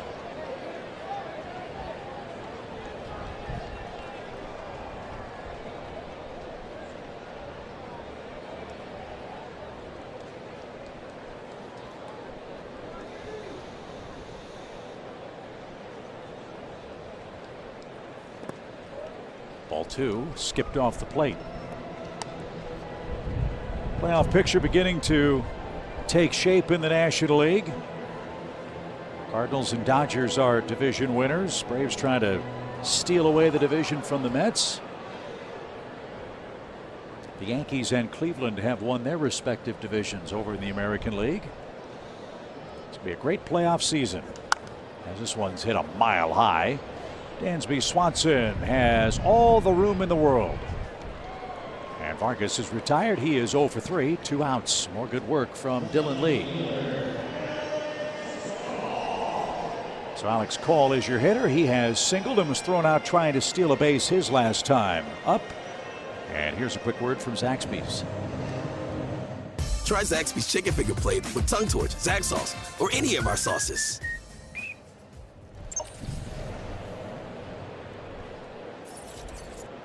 Call 1 for 2 at the plate. He's 1 for 2 on the bases. He's sold him 1 and he's been thrown out. I like that. It's a good call. Oh, I see what you did there with Alex up. Very nicely done. I'm learning. You I'm are getting better. postseason ready. Better. I'm getting better. 0-1 for the Nationals left fielder. Olson, d'Arnaud, and Rosario coming up in the 7th for the Braves. Looks like Hunter Harvey will be the next Washington pitcher. He throws hard.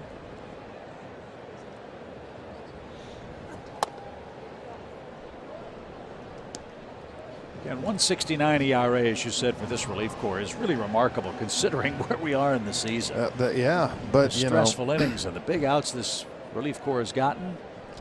But I think that's a good thing. You look at that bullpen. There's a lot of guys that you trust to come into games and get out.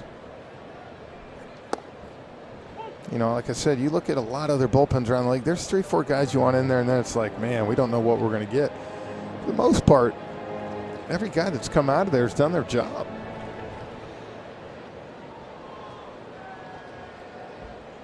And you've done this with, you haven't even seen Iglesias or Jansen this series. Well, that's the great advantage I think the Braves will have against whomever they play in the playoffs. This relief corps doesn't have to be a matchup relief corps. In other words, Lee is not a guy you just use against lefties. He can get righties out too. Yeah, Same with Matzik and Minter. Yep. All of them.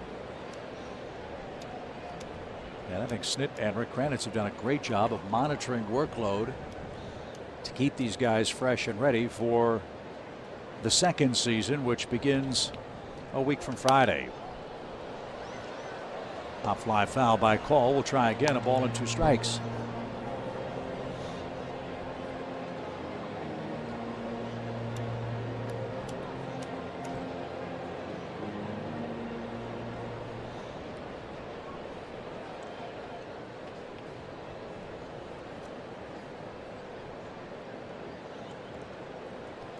Long look in for Dylan Lee.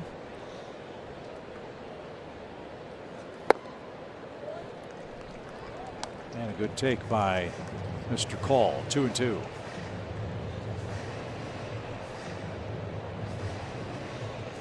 Braves are trying to go 9-1 in Washington, trying to win their 15th of 19 against the Nationals this year. They're on the short end of a 1-run game at the moment. And we've got 9 outs left. And Dylan Lee, terrific work. 3 out, 3 down, sends us to inning number 7. Time for the Braves offense to get to work. They have but 2 hits and are down 2-1.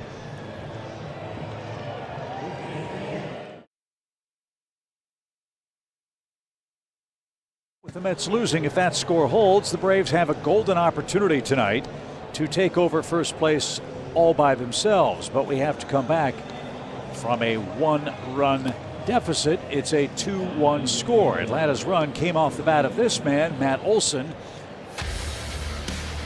who's had a couple of homers in this series. And that is our best coverage in the game, the T-Mobile coverage cam. Yeah, the first one Monday night, little change up off the foul pole, and then earlier tonight to tie the game up at the time, 1-1. 0-2 fastball from Gray. Took it to left center seats. Only one of the 2 hits for the Braves tonight. And Harvey now, big fastball, good split. Braves just saw him last week at home.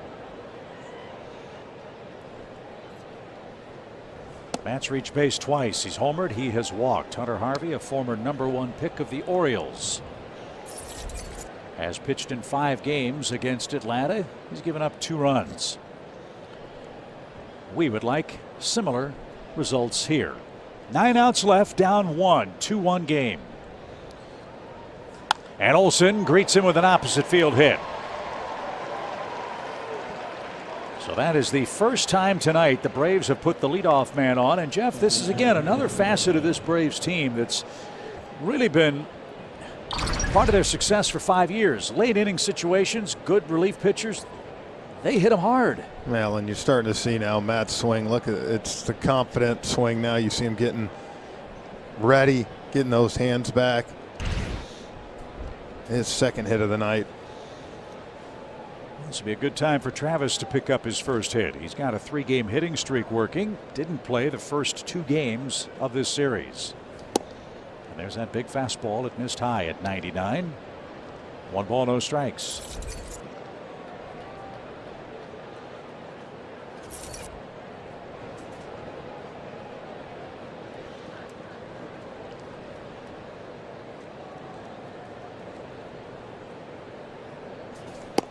Same spot, same call. Ball 2. Reel him in, Travis.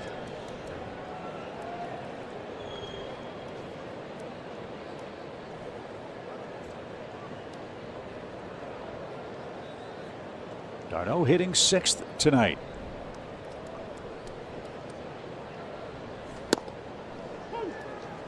We can hear the pop of the glove echoing. He is bringing. Throws hard. He's from Braves country, Bandy's High School in North Carolina.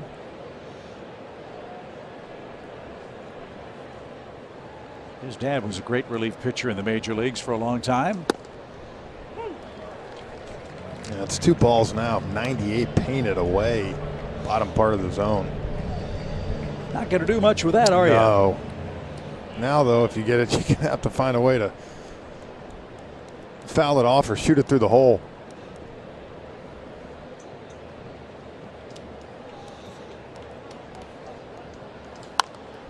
Popped up and back out of play.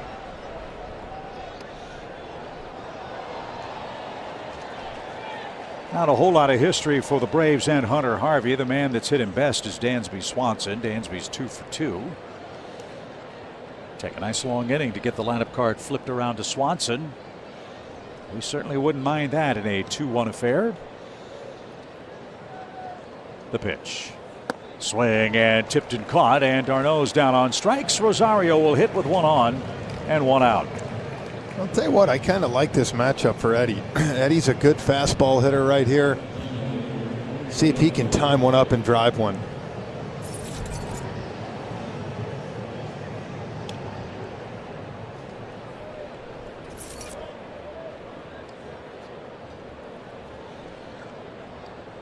Infield hit and a line out for Rosario. Supposed to have a big hit on your birthday, aren't you? Isn't that in the rule book someplace? I would hope so. He tried to. He was thinking the same thing, and he threw the split on him. That curveball on that one. Josiah Gray, 6 innings, 2 hits, 1 run. Hunter Harvey, a third of an inning, gave up a leadoff single to Olson, who's at first in the 7th.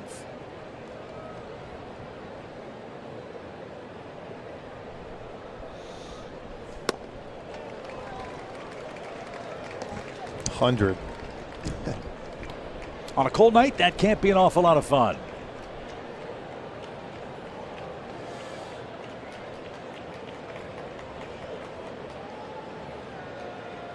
If Eddie is late, he could guide one down the third base line. He'd be in business.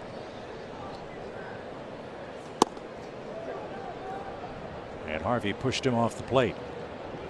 Hope you'll stick around for the stretch. As always, it's presented by Georgia Natural Gas. Trevor and Nick are standing by in our Atlanta series, getting ready to preview the pitching matchups for our big weekend coming up with the Mets. Our coverage starts 6:30 on Friday night. And Eddie didn't get something off speed. There's another curveball. And Harvey's got a nice pitch mix working. After the single, back-to-back swings and misses.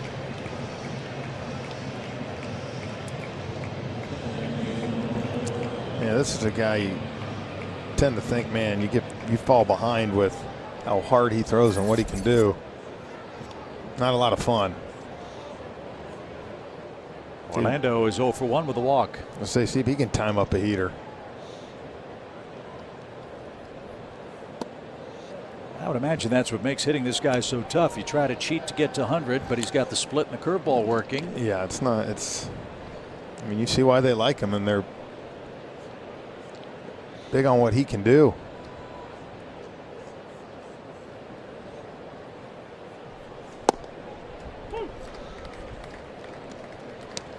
So again, Harvey has faced the Braves 5 times. It's been a 1-inning stint each and every time. I don't know if you can pitch any better than he is right now for Washington. See if Dave Martinez brings him out for another inning. Not quite there yet, though. The pitch is on the ground, and Vargas, diving stop, fires to second, and they get Olson. Another great play by Ildemaro Vargas. That ends the Atlanta 7th. Still 2-1 Washington as we send you to the stretch in Atlanta.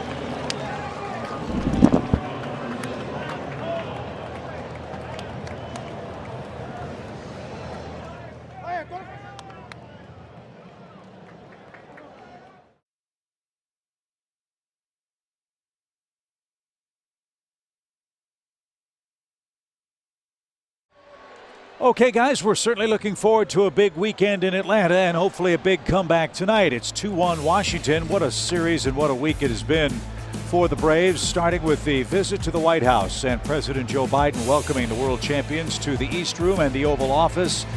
Braves were looking dapper, fired up to see the People's House in our nation's capital. And there you see President Biden with Brian Snitker, Alex Anthopoulos, and the rest of the Braves players and front office staff. So for more on that, let's join our White House correspondent, Paul Byrd. Paul Byrd at the White House reporting on the new deal the United States made with China. Trying to put extra pressure on me. Hey, but it's true. Yes, Paul Byrd, me. Ready? Something I've always wanted to say, but I've never been able to is, this is Paul Byrd. Paul Byrd reporting at the White House. Oh, was it that good? Yeah, I mean, that's Okay. Ready? 2021 World Series champions. President Biden said they are. You guys. Birdie. I can't even talk. You guys got me. I didn't know that was coming. Congratulations, Gretchen. You finally got me. None of those are going on my highlight reel, and I guess I'll have to stick to baseball because my White House correspondence talent is just not there yet, guys. Birdie, did the pressure get to you? Hey, guy, you know, I'm on the lawn, the White House is in the background. There's a lot of expectations there, and I'm just not ready. I have to go back down to AA. No, you can redeem yourself right now. You ready? I'm Paul ready. Byrd, Bally Sports, reporting from the White House. Give it to us. This is Paul Byrd, Bally. See? I can't even Cut it. Cut his done. mic. He's out. This is the worst done. report of all time. Hold on, I'm almost there. Wait a minute. After the pitch. From Raisel Iglesias outside to Victor There we Robles. go. Paul Byrd reporting from the White House in Washington. That pitch was thrown by Raisel Iglesias. What do you Much think? better. Nicely Better? Little done. ring to Good it. job. Thanks, guys. Iglesias, the third reliever for the Braves. He'll face the 8-9-1 hitters for Washington in the 7th inning. Pressure got to Birdie. Hasn't gotten to this guy, though, out of the bullpen, has it? No, he has done quite the job here since he's come over from Anaheim.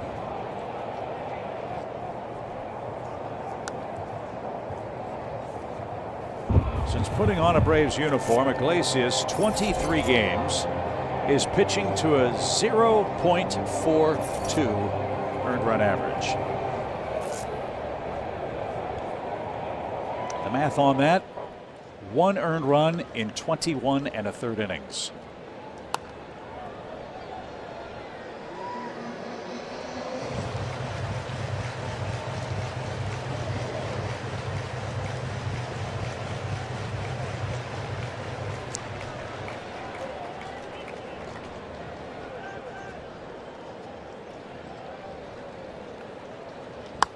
Little pop, shallow center. Dansby racing out, still going, and he got there with a beautiful chest-high catch. This makes that look so easy, doesn't he?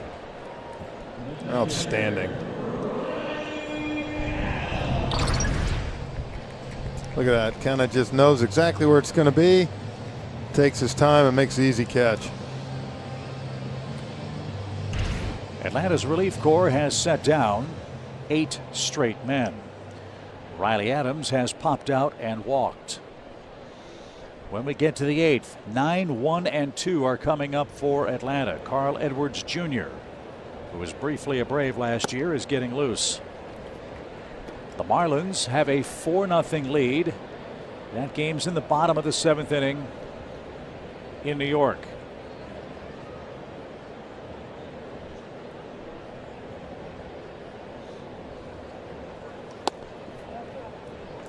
Man, pretty good pitch there in the outside corner.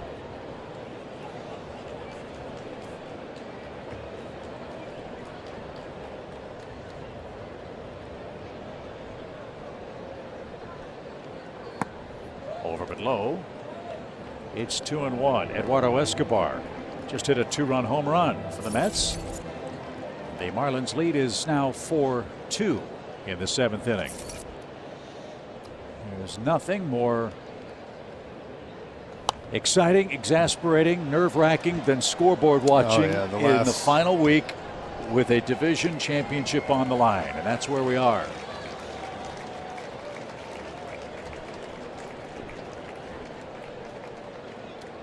Iglesias ready for his 11th pitch of the inning with bases empty. Well, you got some other news too, don't you? Aaron Judge has hit number 61 tonight. Good for him, man. You talk about immense pressure.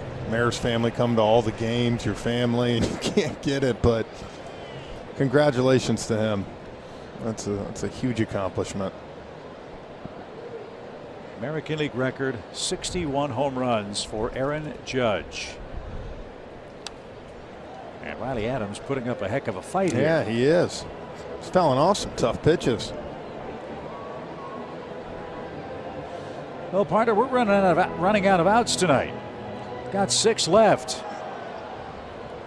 We're going to have the top and middle of the order coming up over the final 2 innings. Got the right part of the lineup coming up. But as you said, the start of the broadcast, get a couple runs early. Playing with fire when you move to the middle innings with not a whole lot of action.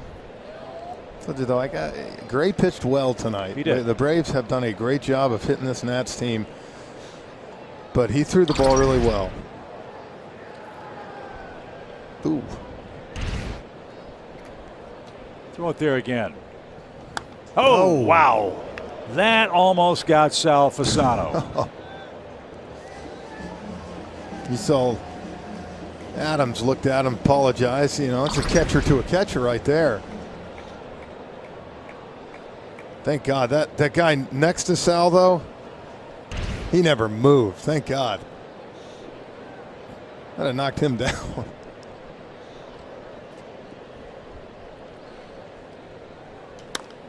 Fly ball right center. And Harris is over. Quickly 2 outs. 9 straight retired by the Braves staff. And we go to the top of the order. First, a quick word from Yamaha Wave Runners. The best parts of the best days are just moments. They come quick, so you need something quicker. The ones who seize moments go with Yamaha.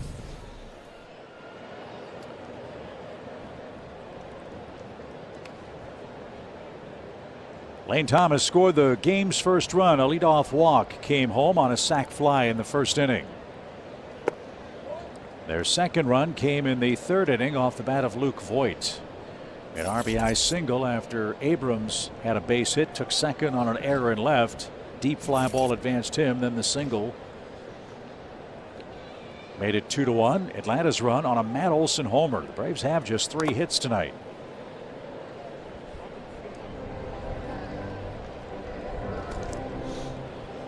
But we've got 6 outs left, and we're going to face Carl Edwards Jr., it looks like, in the top of the 8th inning.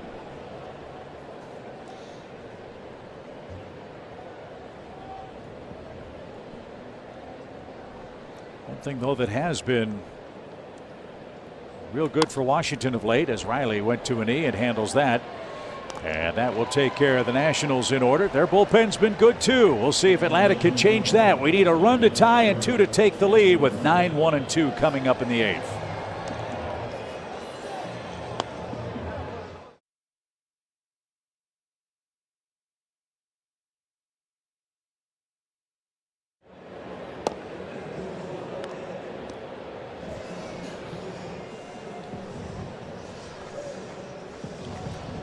Well, let's cut to the chase. Every game still counts. The final 2 regular season series will determine who tops the National League East. The Braves are going for their 5th straight division title. Cut to the chase on Valley Sports South and Valley Sports Southeast is presented by Texas Pete. Sauce like you mean it. And whichever position the Braves hold, either as the top wild card or we hope the repeat division champions, we will have Braves Live postseason after every Braves playoff game as far as they go on Valley Sports South, Valley Sports Southeast, and the Valley Sports app. So I mentioned the Nationals bullpen coming into the series has been really, really tough. Carl Edwards has had a big hand in that, Jeff. Over his last 20 outings, he's holding a 1.35 ERA. And he's won 3 and saved 2 in that stretch for Davey Martinez. I'll tell you what, you go back to the Cubs years, he had some really good seasons with them. Kind of lost his mojo, as you'd like to say.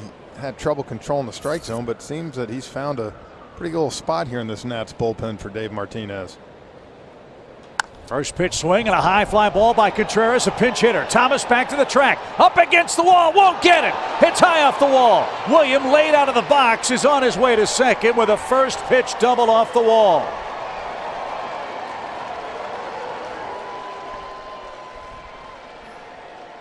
The ball bounced back toward the infield. Contreras slow to get out of the box. They got a hanging curveball, and you know, the other night he hit that same one and it was crunched. But this shows you how good he hit this ball, because the wind even held this ball up right off. You see that kind of, man, 2 feet away. But leadoff double, and the Braves are in business. Don't know if he would have made third or not. He's in scoring position either way, and the Braves have a golden opportunity here in the 8th inning. Acuna, Swanson, and Harris against Carl Edwards Jr. What, did Snit push the right button there? Yeah, smart move. He liked the matchup. That's the 4th Braves hit, the 2nd extra base hit. And now Ronald ahead in the count. Let's see if he can continue what's been an excellent series.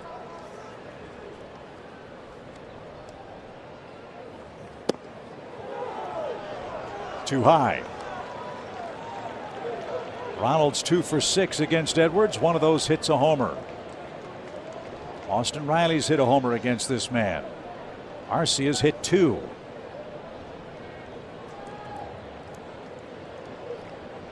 Tying run aboard in the 8th. Popped him up. Garcia out. Thomas comes in. He says he's got it. And that won't advance the runner. 1 out. Here's Dansby 0 for 3.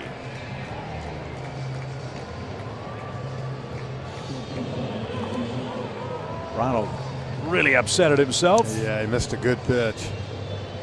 Now let's see what Swanson can do. Looking for RBI number 93 on the year. This guy has come up with so many big hits in spots just like this. You're almost shocked when he doesn't pick up a knock.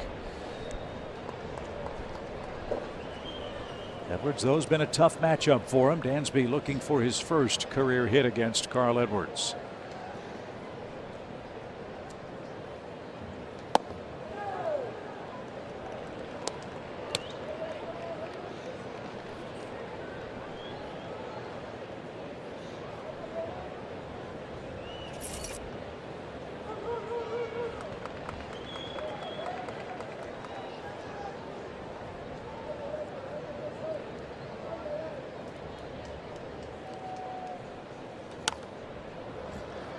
Even count on a 93-mile-an-hour fastball. It's got that weird delivery where it kind of jumps on you.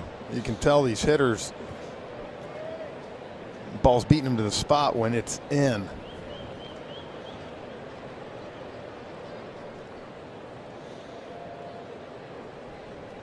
Contreras is a catcher by trade, but he still has good speed. The hamstrings haven't shortened up. As he measures off a good lead, Garcia trying to keep him close in a 2-1 game. Good take. Ball 2.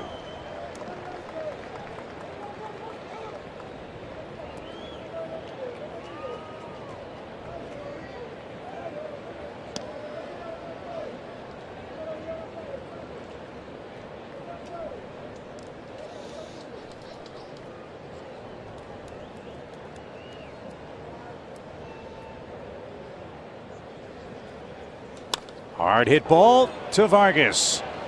They've got Contreras in a rundown. He's still in the rundown. Swanson is on his way to second, and there's the tag. Well, at first it wasn't going to work out as well, but you ended up kind of trading runners, and Dansby at least is on second now, so you feel like a base hit, he's gonna score. He was caught in no man's land, but give Contreras credit, Chip. He stayed in this long enough to get Dansby over to second base, and like I said, you kind of traded a faster runner for him. 5-4, 5-4-6, I believe, the scoring. Just put a lot. We can do that. So now it takes a 2-out hit. And boy, Michael Harris has provided a bunch of those this year, hasn't he? Yeah, this is the guy, right guy up at the right time.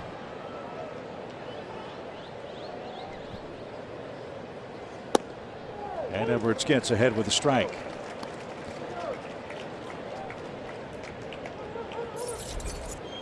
This would be a perfect time for Harris's 20th home run. We'd settle for a single.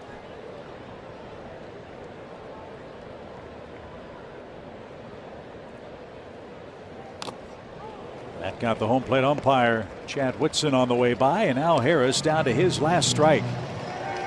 And what a promising start to the inning, a leadoff double. A pop out and a fielder's choice. Now strike 2 to Harris in the 8th inning. Mets are losing 4-2 that game in the top of the 8th.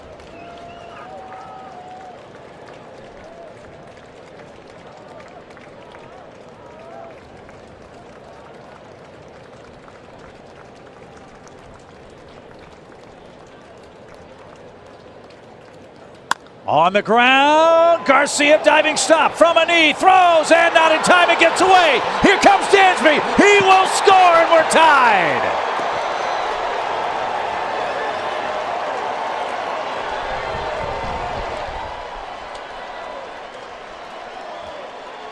How many times have we seen Michael Harris hit that hole over there? And give credit to Garcia. That was a heck of a stop, but because of the speed and then great base running by Dansby, was able to beat it out.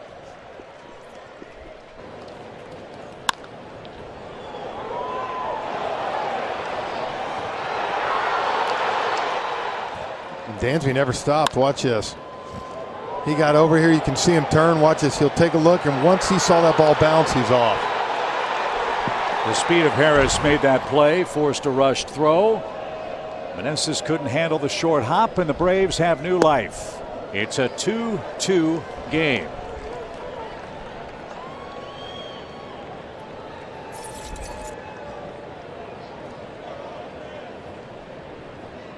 You see him hit that hole right there so many times.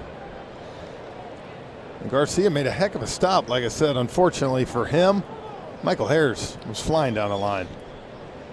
Now Riley. Upstairs, even count. Well, my grandfather was right. He used to say it all the time. They pay you to run hard 4 times a game, and that is never a problem with Harris. No.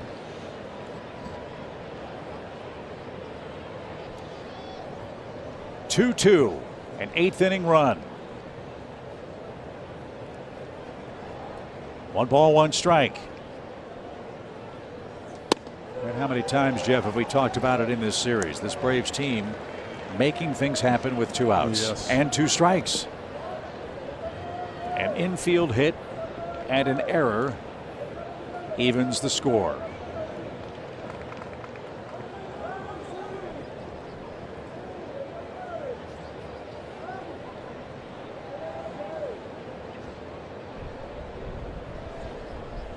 Didn't mean to. And it's 2-2.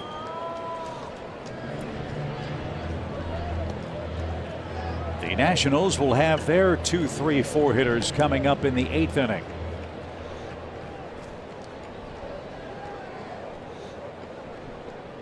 If Riley splits a gap, keep your eyes glued on Harris and his speed. You know Wash is going to be aggressive. Edwards ready. And his pitch. Just missed. Well, he'll be going now with a full count and 2 outs. You get a deep single, Harris might score. There is a ton of room in the gaps here. And as Jeff pointed out, that new outfield grass. See how that plays. But you got to put it in play first. Edwards ready. And here it is. Runner goes inside, ball 4. Go ahead run in scoring position. And Matt Olson is coming up. And he's had the best offensive night for the Braves here in game 3. I see he's trying to work that fastball in on Austin. I'm going to see pitching coach Jim Hickey come out to the mound. There's nobody up in the bullpen for the Nationals. This is Edwards' inning all the way. He's going to face his fifth hitter, Matt Olson, who is 2 for 2, a homer, a single, a walk, and of course a run scored. The beauty of the base on balls now with Michael at second base, a single could give you the lead.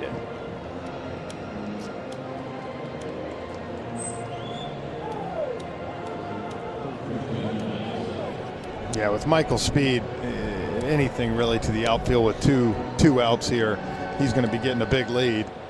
You got to believe he will score.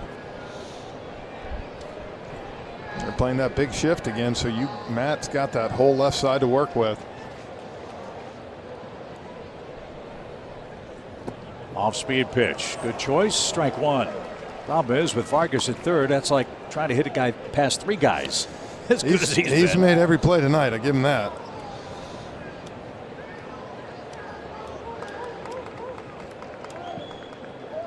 No balls and a strike.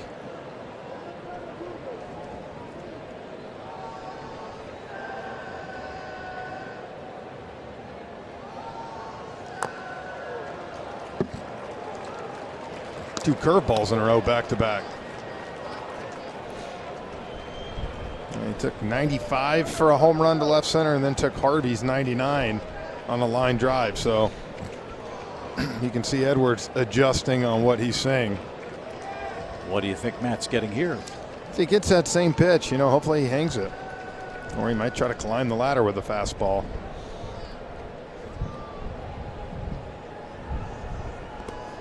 Nice stop by Adams. He saved a base on a ball in the dirt. 1-2 the count. Saw those impressive numbers for Matt Olson late in the game. A 30-homer man in his debut season with the Braves, 96 RBIs.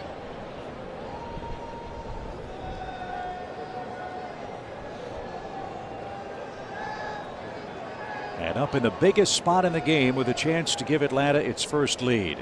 2 strikes, 2 outs.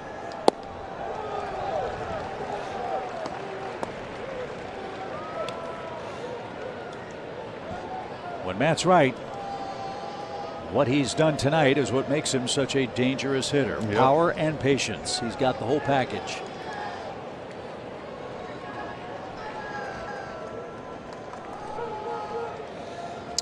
He's back even, 2 balls, 2 strikes.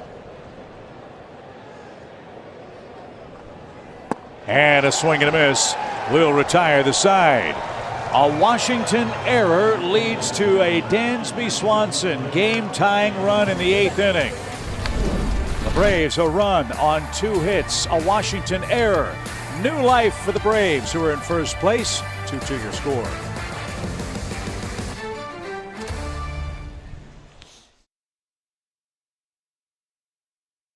Atlanta Braves baseball is brought to you by your local Ford dealer, Delta Airlines, keep climbing, and by Truist.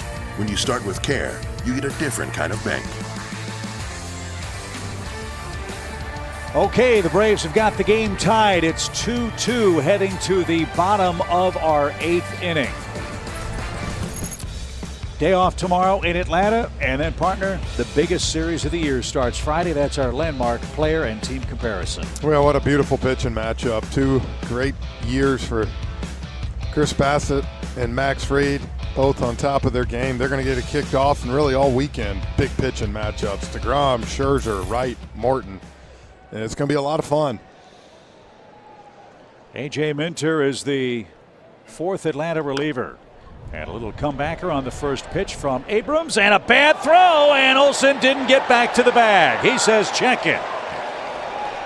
Whoa, Minter's throw sailed high and wide at first, and Matt Olson, with a diving play at the bag, thinks he got Abrams. And the Braves will take a look.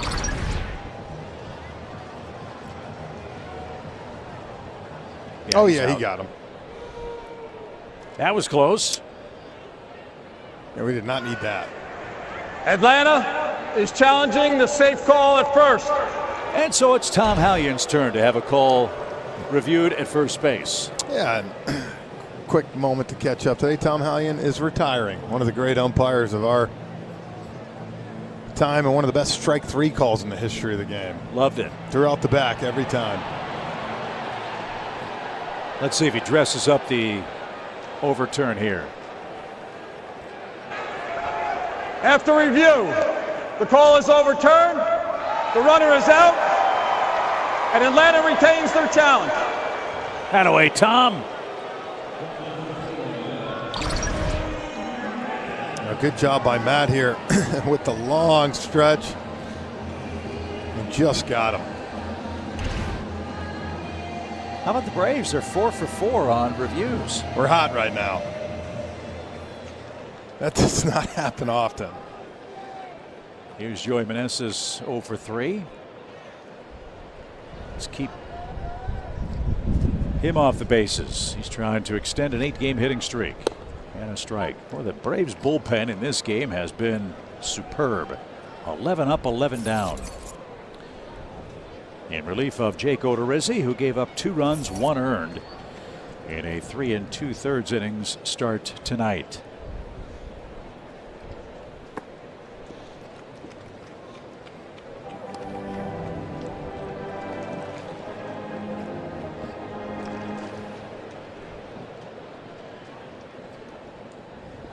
It has turned into a raw night.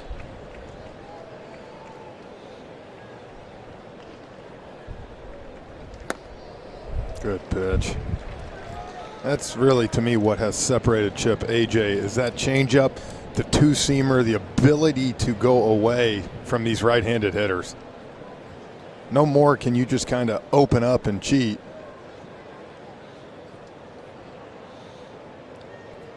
Base is empty. 2 strikes for the Nationals first baseman. And Minter with another one has the second out of the inning.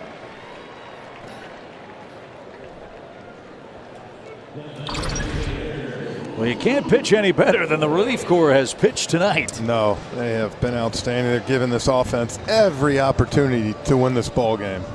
12 up, 12 down. And Luke Voit stands in the way. He has both Washington RBIs, a sac fly and an RBI single.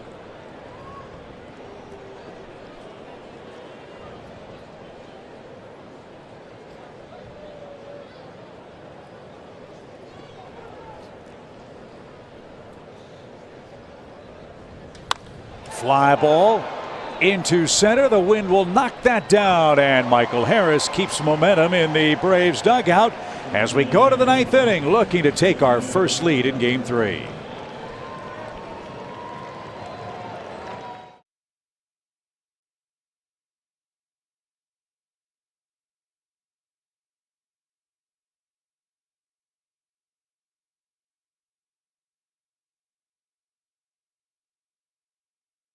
Our next Braves broadcast on Valley Sports will be Friday night. As we said, this is going to be the biggest series of the year. We've marked that on our calendars, Jeff, for 3 months. And you know what it is. The Friday Night Show. And it's presented by Kaiser Permanente. And our coverage starts at 6:30 Eastern Time here on Valley Sports. Pitching matchup for Game 1, Max Fried and Chris Bassett. Let's see if Atlanta can take the lead in the 9th inning. Kyle Finnegan used the bullpen cart to make his way to the center of the diamond. He will face the bottom portion of the Atlanta order in a 2-2 game as we've reached the 9th inning. Look, I do like that he took the bullpen card, but now, you know what? It's time to give up a run, Kyle. Or 2. Okay, yeah, I'll take that. I'm not going to get greedy, though. Give me 1. D'Arnaud for 3 tonight. He struck out his last time up. Braves have seen Finnegan a lot. So ought not be any mysteries here in Game 19, head-to-head between the Braves and Nationals this year. First pitch swing, little flare into shallow center, but Robles is a terrific glove man. 1 pitch and 1 man out.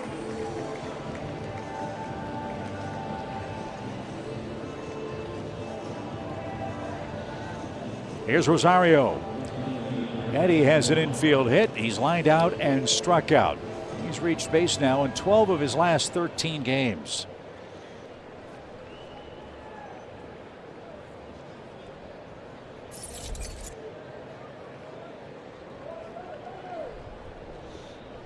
And the Nationals bullpen has pitched very effectively over the last 3 weeks. But Carl Edwards allowed the game-tying run in the 8th. Rosario, a base hit. He's got 2 of them on his 31st birthday. There's the go-ahead run. There you go. That's a start. Like the opposite field approach on a cold night. Yeah, I do too. Especially when the game's 2-2 and you've seen tough to hit a home run tonight. Love that he just went the other way.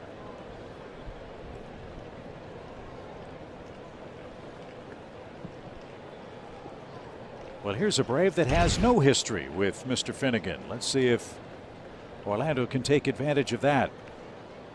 He's bounced out twice, walked once. Rosario has a big lead, by the way, not going. And the pitch, a strike. Yeah, we've seen in this series Harvey, Edwards, Finnegan. These are guys that all throw in the mid-90s, mid to upper 90s. Yep. That's the makings of something solid for Washington next year.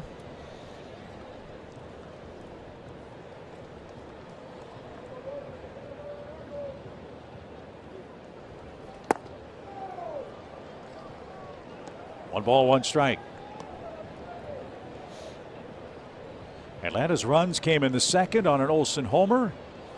And in the 8th, an infield hit by Harris and a throwing error brought home Dansby Swanson from 2nd.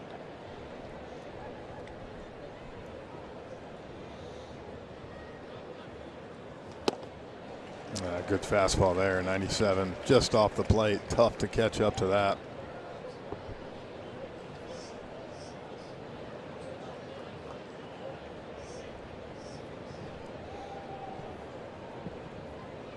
$24,876 fans here tonight, most of them Braves fans, hoping to see the world champs complete a sweep. The 1-2 pitch. It's not to be with Arcia. He had a big swing and is out number 2. And now William Contreras is the batter. He doubled off the wall to start the 8th inning on the first pitch he saw. Give Contreras, or sorry, give Finnegan a lot of credit there. Every ball now that pitch to Arcia was painted away, down and away, down and away. Tough to do anything with it.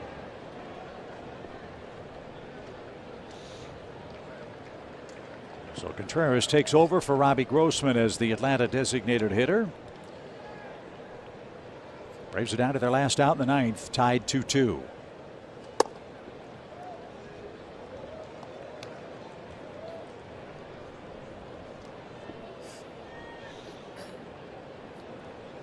Mets are threatening in the bottom of the 8th inning. They've got the bases loaded, down 4-2. Here it's 2-2 in the 9th. The pitch. Center cut, evens the count.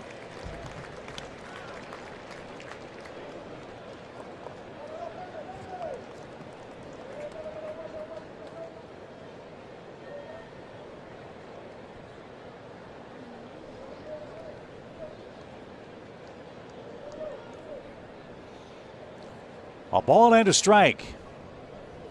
Check swing roller to the right side. Garcia's got it. And that will take care of the Braves in the top of the 9th inning. Still a 2-2 game.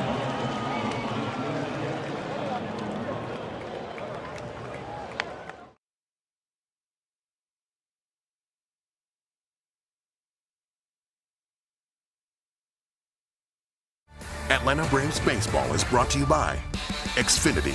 Supercharge your home with supersonic Wi-Fi. Unbeatable internet only from Xfinity. And by the All-South Highway Safety Team. Play it safe. Slow down. What a great game. Great comeback for the Braves to get it tied. Now Kenley Jansen will come on to pitch the bottom of the 9th inning. Jansen will face Garcia, Vargas, and Alex Call. Once we get to the 10th inning, we'll have the ghost runner rules and the top of the Braves order coming up. And Jansen, Jeff, has been very good in his last 4 or 5 outings for the Braves. Well, you know what? The Braves can draw right from what they have done Sunday up in Philadelphia when they were able to get out of the 9th and then send it to the 10th and 11th and eventually get the win.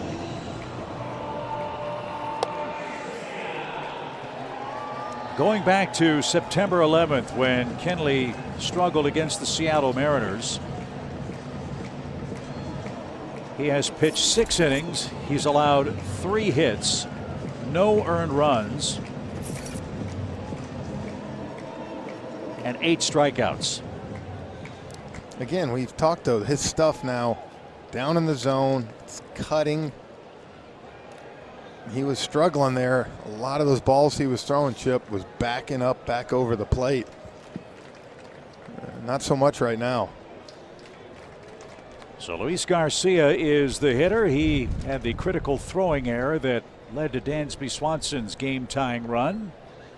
Garcia 0 for 2 tonight.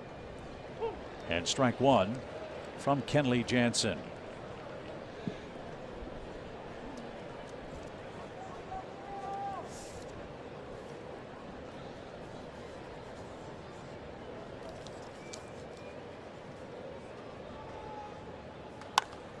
Lifted to the left side, curling out of play, and here we are, Jeff. This is what's happened for Kenley his last 6 outings. It's strike 1, strike 2. Yeah, remember, and he was behind 2-0, 3-1 to a lot of guys. Not so much right now.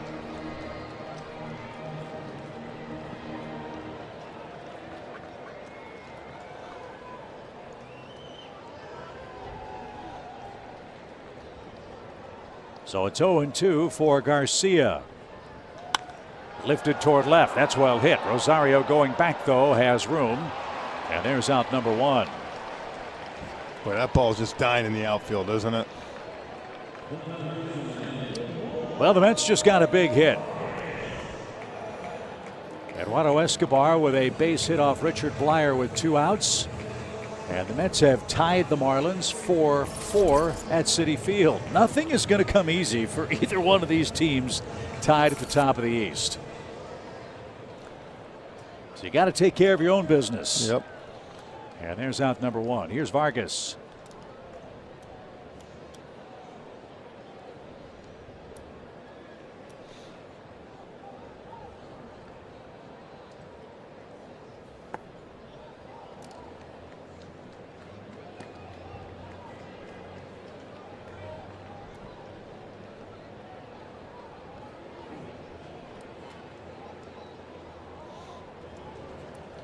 Riley even with the bag at third. Swanson shading up the middle for Vargas.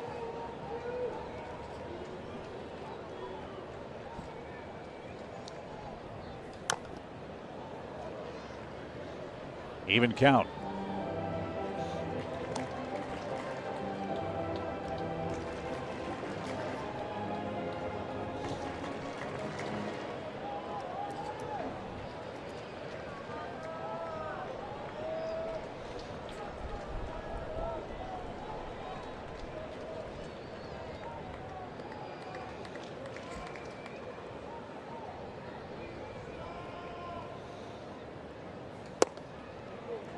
Ooh, just a tad up.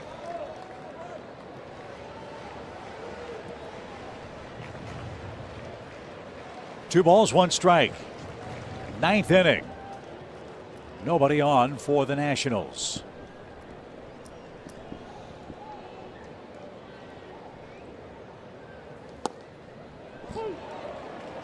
Can't complain about that one. That was a perfect pitch. And it's all down. You notice that? Remember when he was getting hurt, everything was at that top of the zone.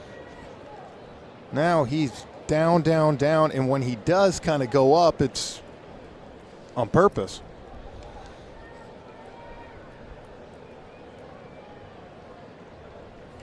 On the ground to the right side, Orlando's got that. No trouble at all. 2 outs.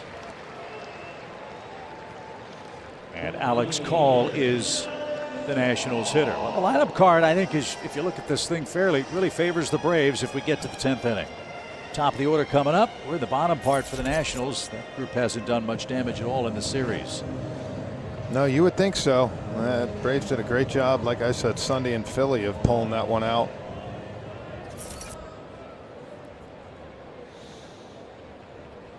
So the Mets and Marlins go to the 9th inning. That one tied 4-4. We are in the 9th inning in Washington, tied 2-2. I know every player is asked, do you watch the scoreboard when you're watching the game?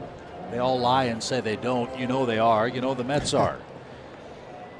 Atlanta's erased a 10.5 game deficit held by New York. And after tonight, 6 games for both clubs remain. What a race. No balls and a strike.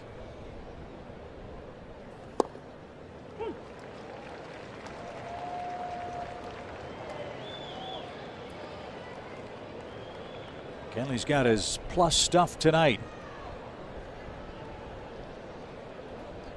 2 outs and 2 strikes on 10 pitches so far.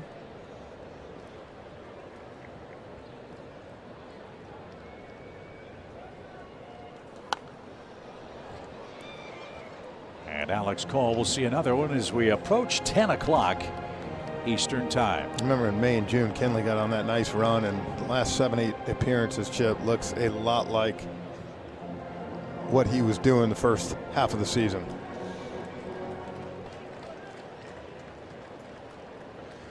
One more strike to get to force the 10th inning.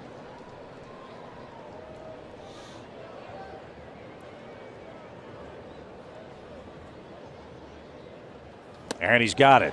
Kenley Jansen looked brilliant. 3 up, 3 down. Atlanta's relief corps. 1, 2, 3, 4, 5 1/3 innings of perfect pitching.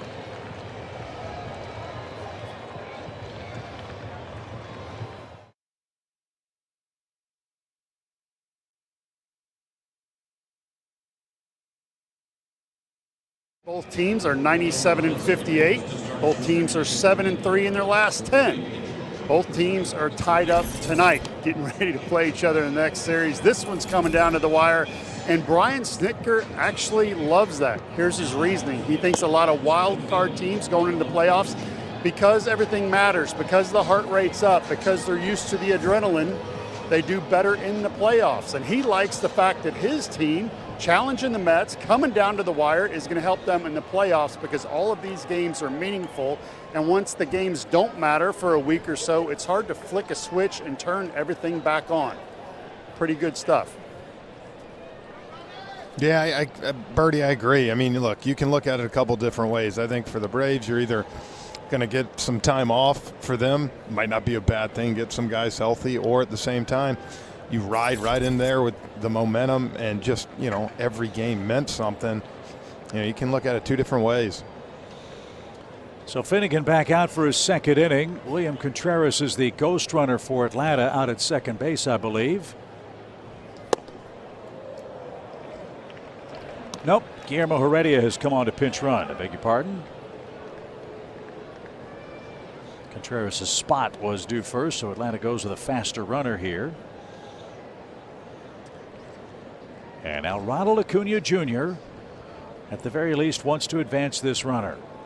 They give him a big hole on the right side with a 1-0 pitch, and he didn't get it. Acuna tonight 0 for 5. Swanson and Harris to follow. We are in the 10th inning. The Braves bullpen, 5 1/3 innings, perfect relief tonight.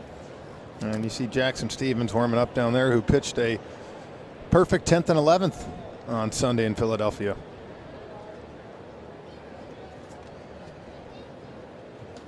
Out of play foul. We have said so many times, and I really believe it's true, in extra innings play with the ghost runner, it's imperative you get 2 runs, not 1 but 2. Gives your reliever a little more margin for error, which is what Jackson Stevens was able to use against the Phillies. Well, I said it too, though. You got to make sure you at least get that 1. Yeah. If not, it really puts a lot of pressure on that next pitcher coming in. A ball and 2 strikes for Acuna. We are in the 10th inning. Braves are 6 and 6 in extra innings this year. And as we have said so many times, anyone who thinks a game is in the bag when you face a team that's lost 101 games, well, look at this one. Nothing comes easy in the major leagues. Nope. Nothing.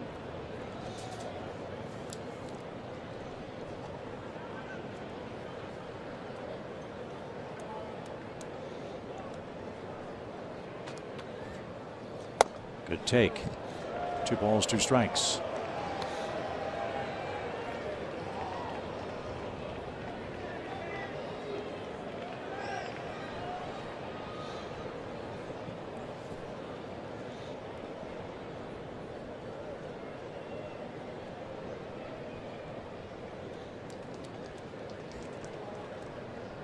Finnegan throwing hard tonight. 2-2 count. Acuna hits it a mile high toward right. Lane Thomas has a strong arm. He settles under. Heredia tags. He's going to try. Here comes the throw. It is off target. And Acuna is able to advance the runner on a fly out to right. You know what's interesting, Chip, is I'll be honest, I don't think Thomas thought Heredia was going to go. And I think after Heredia took off and went, he kind of saw him have to get ready and throw it, and he couldn't. Ball tailed on him a little bit. Oh, he fumbled it. Aggressive base running. It's what the Braves have done all year. So now the Nationals bring the infield in for Dansby Swanson, who scored the game-tying run in the 8th inning. Fly ball could put you in front. The Braves looking for a little more than that with 1 on and 1 out. On the ground toward third. Vargas backs up. First pitch swing. High throw. And the tag on the hat for out number 2.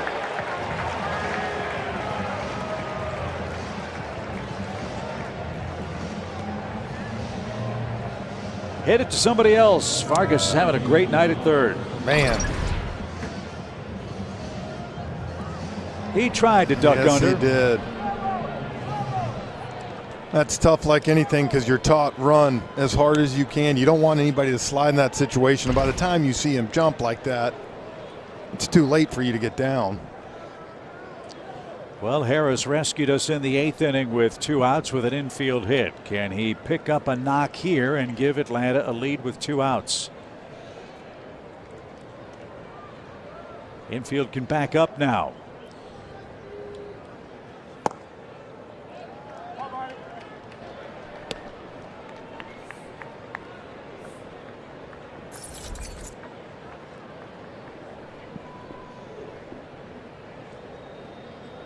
That's why he's called Money Mike.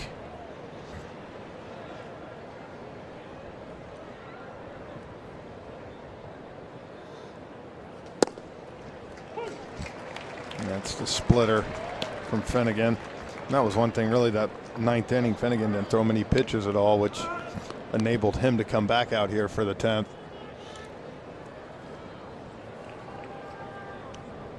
Just past 10 o'clock. Braves and Nationals in a nail biter.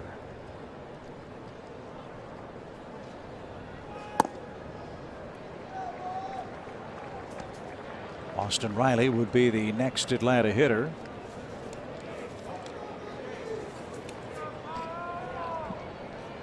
And Riley has 2 homers against Finnegan in his career. So, you know, Kyle is thinking about that. 2 balls and a strike.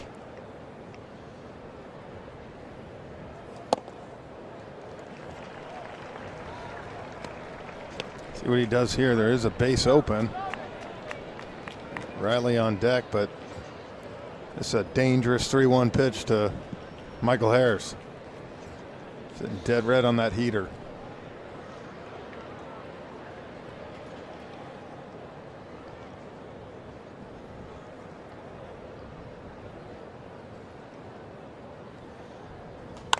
Popped up. Abrams at short. And the Braves can't capitalize in the 10th inning. Now they've got to hold Washington down to force an 11th inning. It's 2-2 here in Game 3.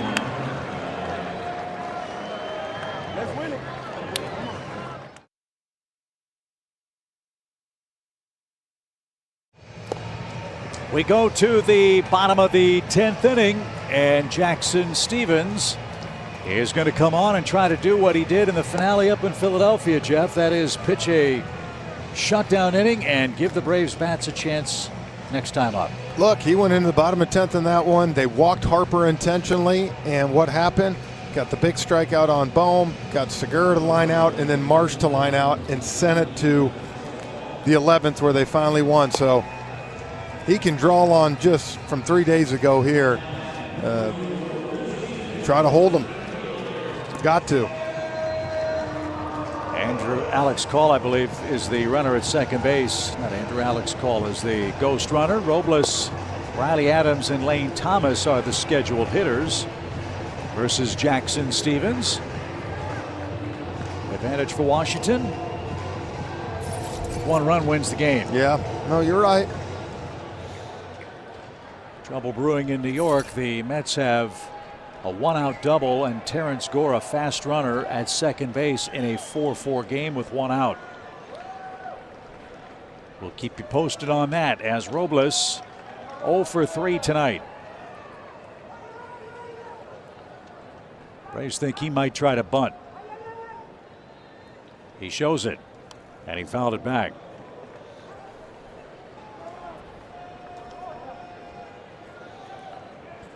Two very different offenses. The Nationals have been out-homered by 99 runs this year. They don't have a lot of power. They have to manufacture offense. Problem is these are the guys at the bottom of the lineup that got to be able to do this job for this offense. Sure. 19 sacrifice bunts, 10 by Robles this year. The Braves don't have a single one of them.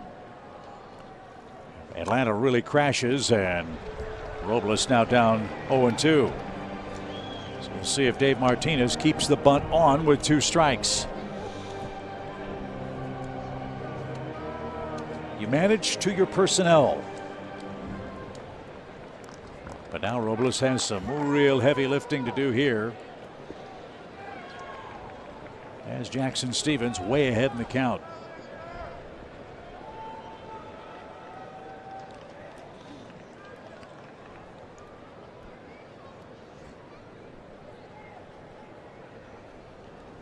Bunt is on. Jackson Stevens has no play at third, and a wide throw at first pulls Arcia off the bag. I'm not so sure hit wasn't on the bag and then rolled off. You can see Arcia get up right away, Chip. Yeah, they're going to challenge this. There's something going on with the first base bag in this series. Right? Let's take a look as Atlanta will challenge. He did the smart thing. Looked over, realized there was no play, and then had to throw, but I thought his foot was on. Atlanta is challenging the safe call at first base. It certainly looked like it from that angle. Either way, Robles is able to advance the runner with a 2-strike bunt. Take a look. Oh, yeah. Look at that. This is going to be quick.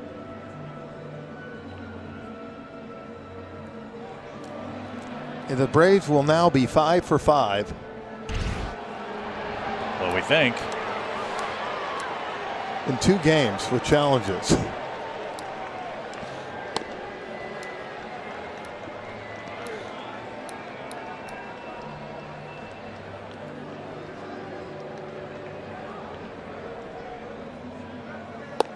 Stevens wisely on a cold night continues to play catch while we await the verdict from New York. Anytime it takes this long, you worry.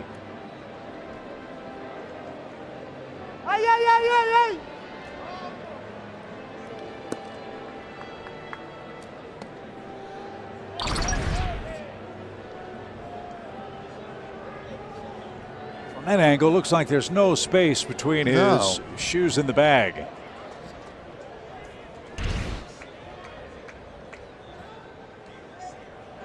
After review, the call is overturned. The runner is out, and Atlanta retains their challenge. So Robles is out. His run doesn't mean anything. No, he did what he was supposed to do. That being said, now you got 1 out with a runner on third. You bring the infield in, you can play it a little different. And you can see they're going to pinch hit Cesar Hernandez for Thomas. Try to get a matchup. And don't rule out a bunt here.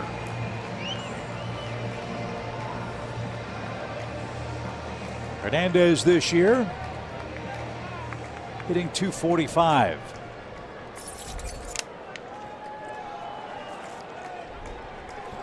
Kind of surprised Robles went with the 2-strike bunt there in that situation, but he got the job done. Well, as you said, now 11 of their 20 sacrifices on the season. Now the infield for Atlanta has to come in with Hernandez, who's a pesky hitter. No sign of a bunt, and that one almost to the backstop. 1 ball, no strikes. Oh, and you got pretty good speed on third base, so that is why, Chip, you see the outfielders kind of as shallow as they are, because a little line drive, you've got to be able to give yourself a chance for a play at the plate.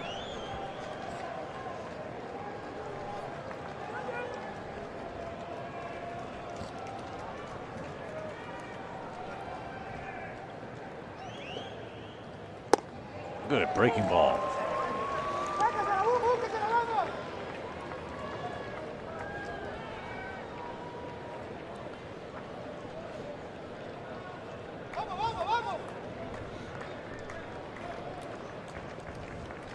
High drama in Washington. 1 ball, 1 strike.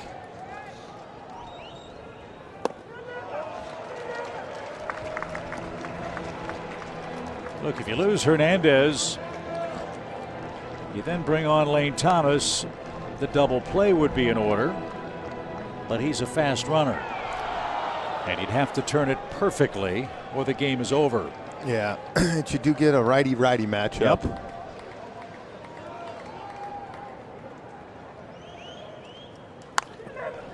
Jackson's back in the count. 2 balls, 2 strikes. Look, you just feel the tension with every pitch. That's big.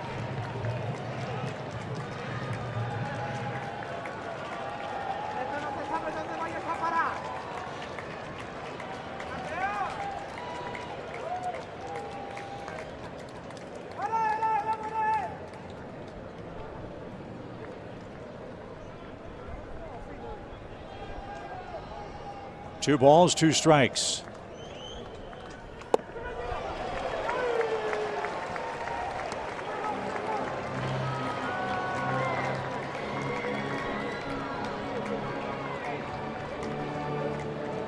No, he's missed fastball away, and every time he's come back with that curveball, Chip. Last time he hit it hard down the line. Let's see if he sticks to what he's been doing.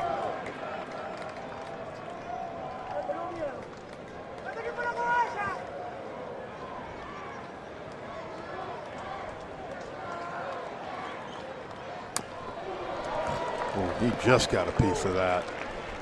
Changeup.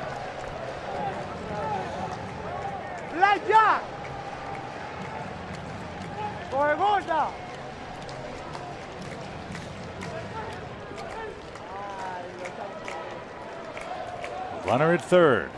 The winning run. Full count. 1 out.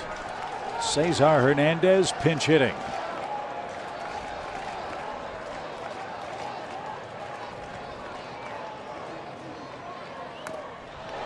Somehow fouled that away. Man, 2 changeups in a row.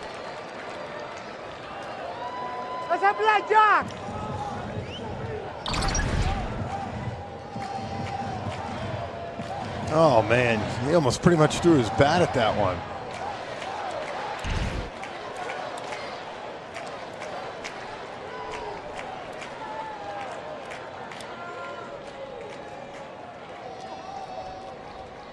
Jackson ready for his 11th high pressure pitch. And they're at first and third with 1 out. Again, that run means nothing. I was gonna say, that's not the end of the world. You didn't want to just give one in there because, yes, it will be tough to turn 2. But with them still in like this play's coming home. They're going to play for the out. Well, again, you go back to what Jackson did in the 10th inning up in Philadelphia. 2 on, nobody out. Got a strikeout, a force out, and a fly out, and the Braves pushed across 2 in the 11th to win. The margin for error very slim here. First and third, 1 out. Lane Thomas is your batter. He's 0 for 3 with a walk and a run scored. Infield still in. Ground ball toward Riley. Looks the runner back, pegged to first in time. There's the second out.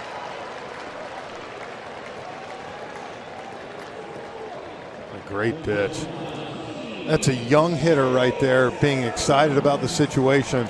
And you got a veteran catcher behind the plate who calls the perfect pitch. Sinker running in, he tried to turn on it to end the game, and he gets a weak ground ball. Great job.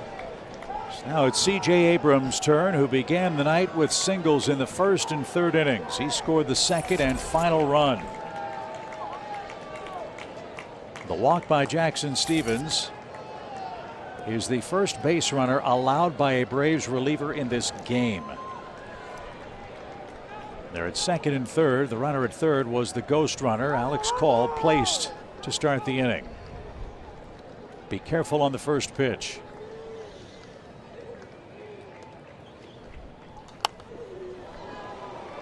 Strike one.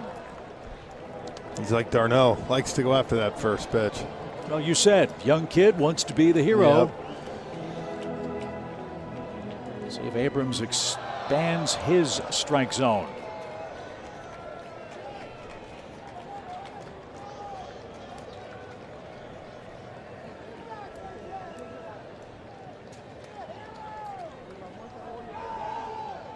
The burly right-hander comes set with his 0-1.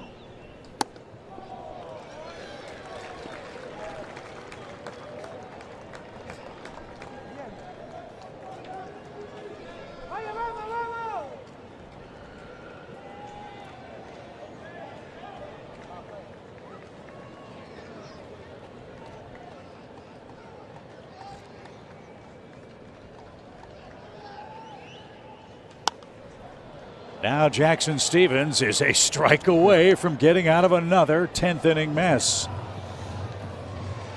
You said this about Dylan Lee. I'll say this about Jackson Stephens. How important have his innings been? All these guys. I mean, there's not one guy in the bullpen that you really think about now having come in and thrown important innings in important parts of the game.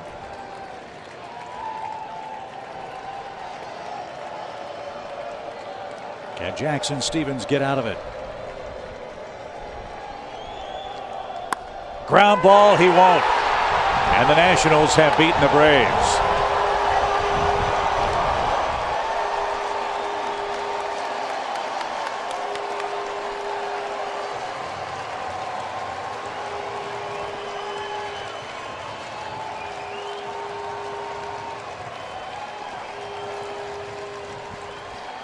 Well, I thought he was going to pull off the Houdini act. He got that two-seamer in to get the second out, and he got Abrams with 2 strikes, and that last pitch was a changeup.